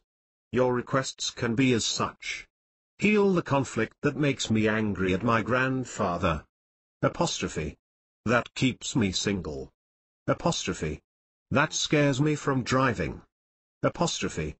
That stops me from succeeding in a promotion? A relationship? Apostrophe. That causes the conflict in someone else or a situation. Apostrophe. Take this particular pain away. You may be very familiar with some of your significant problems, but you will not know the depth, the whys and the hows of all of your conflict. Healing through spirit doesn't require full understanding, but you are conscious of the process and you do register its benefits. Be proactive. Start listening to your emotional body, start recognizing fear-based decision-making. Start accepting that conflict indicates discord within your system and turn it over to your superconscious and ask for healing. It will heal. Every time you make a request for healing while in connection with spirit, you will feel it. It varies. Sometimes it is subtle and sometimes you feel a significant wash of sensation. It might be in relation to how deep the injury is and where it is affecting you in the body. The sensation affirms healing. It is never an uncomfortable experience. It is solely liberating, but there will be tears of relief. Practice. After regular practice, you will find that the connection and the level of relaxation it takes to make it becomes easier and easier to achieve because your brain remembers. When intuition takes over during this process, we often take the focus off our breath, drawn into the experience. It does not matter about breath once we are in connection. However, if we want to increase our frequency even more, we can actively enhance it by refocusing on breath. Increasing your spiritual vibration requires engaging your emotional and physical bodies. The physical body takes care of breath. By refocusing on breath, you can elevate your vibration significantly. Your emotional body is affected and it vibrates with love-based emotions. The simple experience of these emotions has an accumulative effect, and the emotional interplay contributes to further elevation of your frequency. The result of this effort is energy flowing sensationally through your system. After regular practice, there is something of a crossover. During your normal routine, outside of active connection with Source, you will begin to identify your spiritual nature at work. You can identify the frequency within your system. Your spiritual body responds to things of a like frequency. It sends signals that you can sense physically that provide confirmation about what is good for you, when in the past, you may have doubted your intuition or rationalized a course of action away. This new sense comes with regular connection. Stopping the connection. Stop when you want to stop. Open your eyes. Stretch your legs. Simple as that. The only thing stopping you from knowing your spiritual body and allowing its powerful influence over your life is you. Make time. Know yourself. Heal yourself and begin to function in the manner you were designed. Technique 1. Take 1 hour of time. No noise. Turn off the phone. No interruptions. 2. Wear comfortable clothes. Use a blanket if you need to. 3. Settle into your position of choice and just stay in this position for a few minutes initially, to see if you need to adjust yourself. 4. Choose a peaceful album of brain entrainment music. Keep the volume audible, but low. Use headphones appropriately. Left earphone, left ear, and right earphone, right ear. 5. Breathe from the abdomen. Breathe in for 4 counts through the nose and breathe out for 4 counts through the nose. Keep doing this for as long as it takes to quieten your conscious mind. It might take some practice. Focus on your lungs filling with air. Focus on the control of your exhale. A good way to do this is to visualize your lungs taking in air and breathing it out. Take time to count at a moderate pace. 6. When listening to brain entrainment music, the process of quieting the mind and relaxing the body is accelerated. You are very relaxed when you realize you are not really aware of your limbs and your sense of yourself is coming from within the body, not sensing from the outside. You will go deeper and deeper and the mind will become quiet. The count of breath is just a suggestion, it can be adapted or changed. Once you have mastered your focus on breath, you can change to breathing in through the nose and out through the mouth, if it is your preference. 7. Once you are in a very relaxed state, engage your imagination. Create a place in your mind where you can meet your superconscious. Enjoy the images that you create. If you are in a garden, look at the color of the flowers, feel the earth under your feet, smell the air. Take your time. Take note of the images that appear seemingly by themselves. This is your intuition starting to contribute. Follow it. Be aware of what you are seeing. It is an important part of you that you will learn to benefit from. When you have an image of your superconscious, make your request and ask that you feel its presence. 8. Wait. Your first confirmation that goes beyond your imagination is the physical sensation in the body and the effect it has on you emotionally. Flow your way through it. Keep breathing, follow the images in your mind's eye and stay in this connection for as long as you wish. The sensations will come and go. They often come as a confirmation of truth. You will be having aha moments, and every time you do, another wash of sensation will travel through your body. 9. At times, images of things that can make you uncomfortable might appear. This is your deeper mind putting a fear forward, in the way of an image. The fear is real to you and legitimate because of deep belief structures in your system. Try to observe it. It can't hurt you. To remove it, you can simply shift it away from your mental images with a sweep of your hand in your mind's eye and continue with the experience of connection. These images appear sometimes so you can recognize your fears and add to your aha moments. You are entirely safe. 10. Stay as long as you want. Open your eyes when you are ready to stop the connection. Don't leap up. You are deeply relaxed. Enjoy the wonderful stretch and feeling of rejuvenation. Make time for regular practice. Train the brain to fall into this state. Learn from the intelligence held in the deeper part of you. It will reveal more to you than you can currently conceive. Heal the emotional blocks by utilizing the wisdom and ability of the larger part of you. Action healing, look deep for understanding. Empower yourself from knowing the intricate parts of your makeup and their function. Shift the beliefs attached to emotional injury that do not serve your greater good. Love your inherent power. Take it back. Live your life with a new sense of security, ownership, gratitude and purpose. Identify the new experience you attract. Make decisions, act and move without fear. Start creating what you desire. He who has not known himself does not know anything, but he who has known himself has known the depth of all. Jesus, Book of Thomas. Chapter 11, A System Within a System. The secrets of the universe aren't really secrets. It's just that humanity is too subjugated by their blissful ignorance to ask the right questions.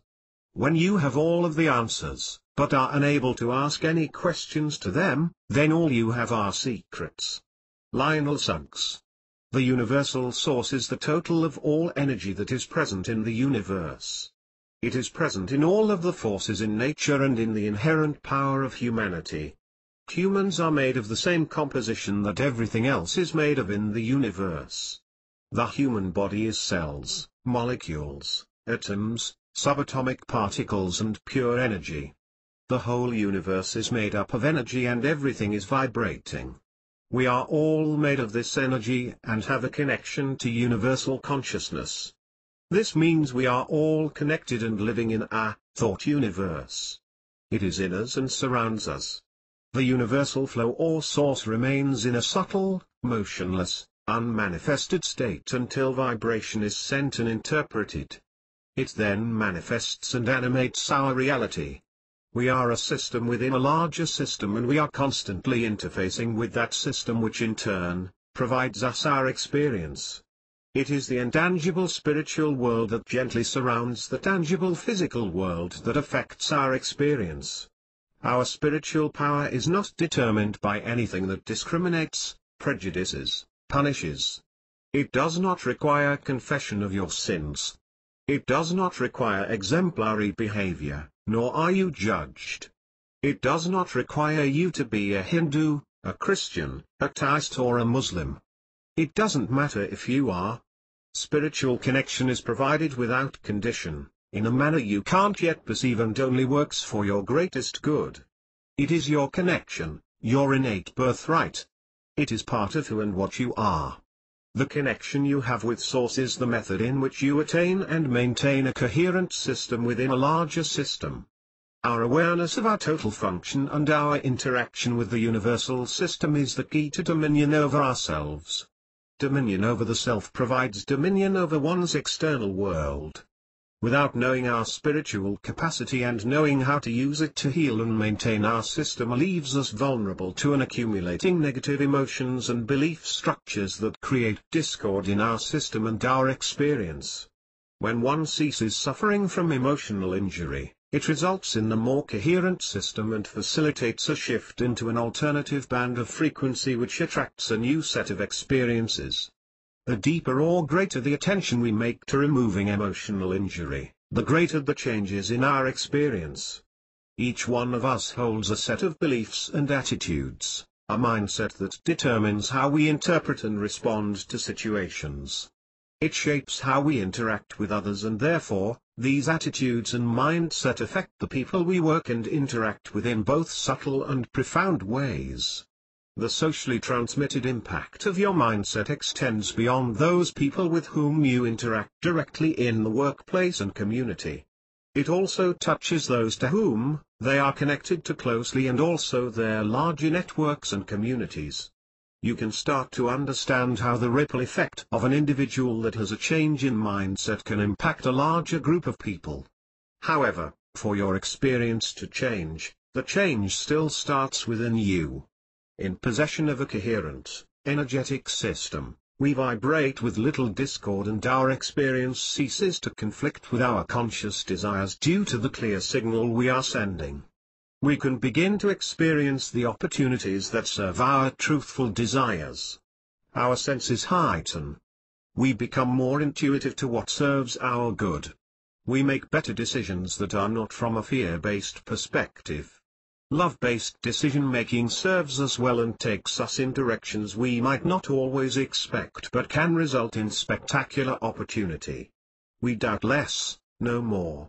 When we are reconnected to our spiritual body, we begin to be aware of it in action, in the same way we are aware of our mental, emotional and physical bodies.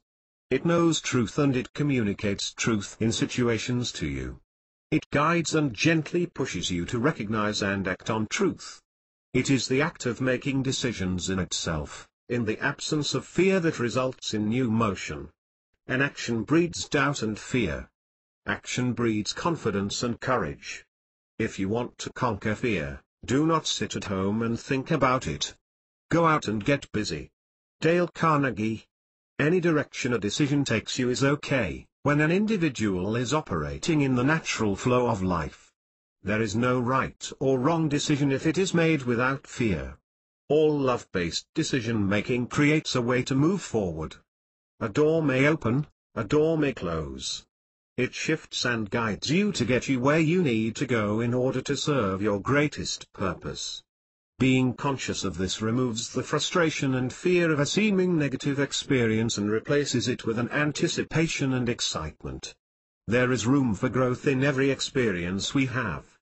Difficulties provide huge opportunity for deep personal development more than any luxury or success will. A journey is never without hardship. Don't worry. The future outlook is not a sea of hardship. Letting go of the wheel and trusting the process only serves to speed up the process. The bumps in the road are connected to the smooth road ahead. When we operate in the flow of life, our spiritual dimension active and contributing, our heart desires are much less likely to be conflicted by emotional frequencies that lead to a distortion of those desires. We become no longer limited to experience designed by fear. Our desires align with our truth and what brings us joy, direction, understanding and purpose. This is the environment in which we begin to thrive. We begin to fathom the countless variables that can come into play and set up the perfect opportunities that provide for us and meet our heart's desires. The key to positively affecting our own lives is knowing and understanding our full capacities and utilizing them to our benefit. As we evolve into a more coherent, energetic body, our new frequency invites all that exists in the natural flow of life to move into our experience without the interference of emotional blocks. It increases our ability to create and manifests the things we want to experience in our life. It provides clarity, inspiration, courage to expand our experience. As the engineer of our own system, We have realized our personal capacity to clean up low vibrational injury and belief structures in our system. We can change old oil for new. Tune our systems from sluggish dysfunction to highly tuned, effective function. The contribution of our spiritual body provides the maintenance we need to continue to function to our greatest benefit. By engineering our internal system we can improve our physical, mental and emotional health and go on to engineer change in our external experience. We can improve our interaction with others and strengthen our relationships. We can attract positive experiences that bring us benefit and joy. But mostly, we discover potential.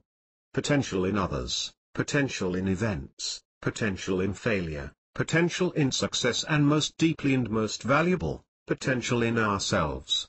It makes sense that you should be your own ultimate authority because it is your own true nature that you must discover and know.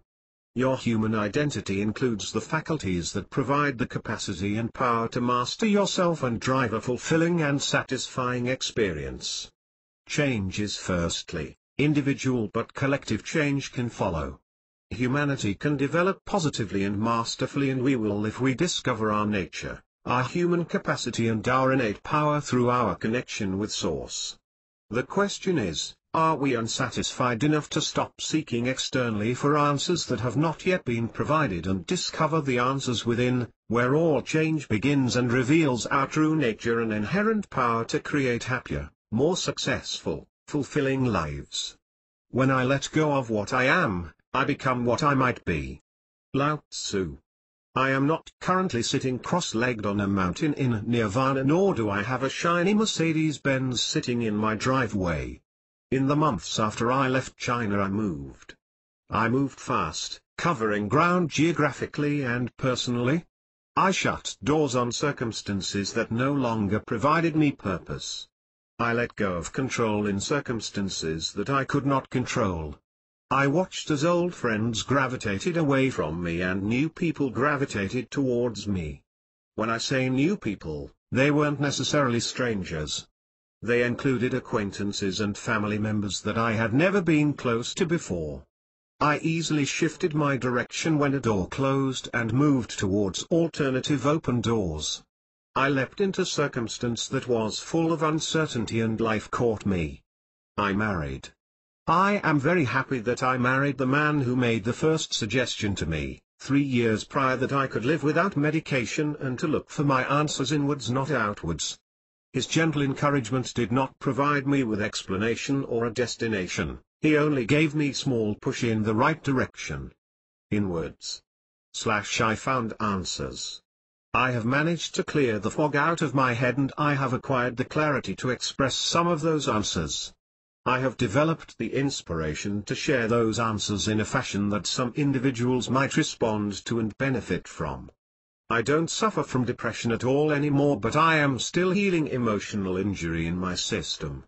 In a short time, my husband and I have experienced some surprising, unexpected, never happened before events that looked grave from the outside but ended up providing for us in ways that we are still laughing about and deeply grateful for. My husband's perspective of the same experience provided him his own insight which benefited him personally and within our partnership. It is the wisdom of our superconscious that provides this experience for our benefit. I know I would not have ever become conscious of some of my deep beliefs had I not been provided the exacting experience I needed to have them revealed to me. Most of the time, I enjoy clearing my system up and I am happy to let go of things that don't serve me, but there have been times I have discovered deep-seated belief structures and it has shocked me. I never saw them for what they were until my superconscious intervened and shed light on the truth. I have groaned out loud with a huge no in recognition of an aha moment at times. My outburst was usually a reaction combined of firstly, realizing that the belief does actually exist, even though I would not like to admit it, my resistance to letting it go, dealing with whatever comedy of errors that brought it finally to my attention and my constant amusement at the sum of my total predicament. Personal development has its comedic quality and it is fun to share my life with a person that values experience in the same way and laughs with me, or at me. You would think I would let go of anything I knew was detrimental to me. But I didn't initially. The familiar was far more comfortable. I wanted to, but my initial response was resistance because the injury attached to emotion is so deep, it seemed it was a part of me. It somewhat defined me. I could not recognize myself without it. It was like letting go of part of me. It is at first extremely uncomfortable. I faced the obvious scary questions. Who am I without this belief? Without this pain? Who am I? Emotional injury was no part of me. It has simply been there so long, in some cases I could not see where it stopped and I began. At times, I try to think on how I used to make sense of the world and I am stumped. It's almost like I can't remember. I cannot feel the emotions that were attached to old belief systems which made my belief valid. It is an odd experience suddenly being aware of absent emotions. It is a process and it takes a love-based approach. At times when I initially feel resistant, I convince myself that letting go is the only way forward. The only way I convince myself is to figuratively turn my head over my shoulder and say, well, do you want to go back? Not a chance, even if it was possible. I'll keep moving forward, with a little jig in my step. I want to know who I might be. The most excellent jihad is that for the conquest of the self. Bukhari.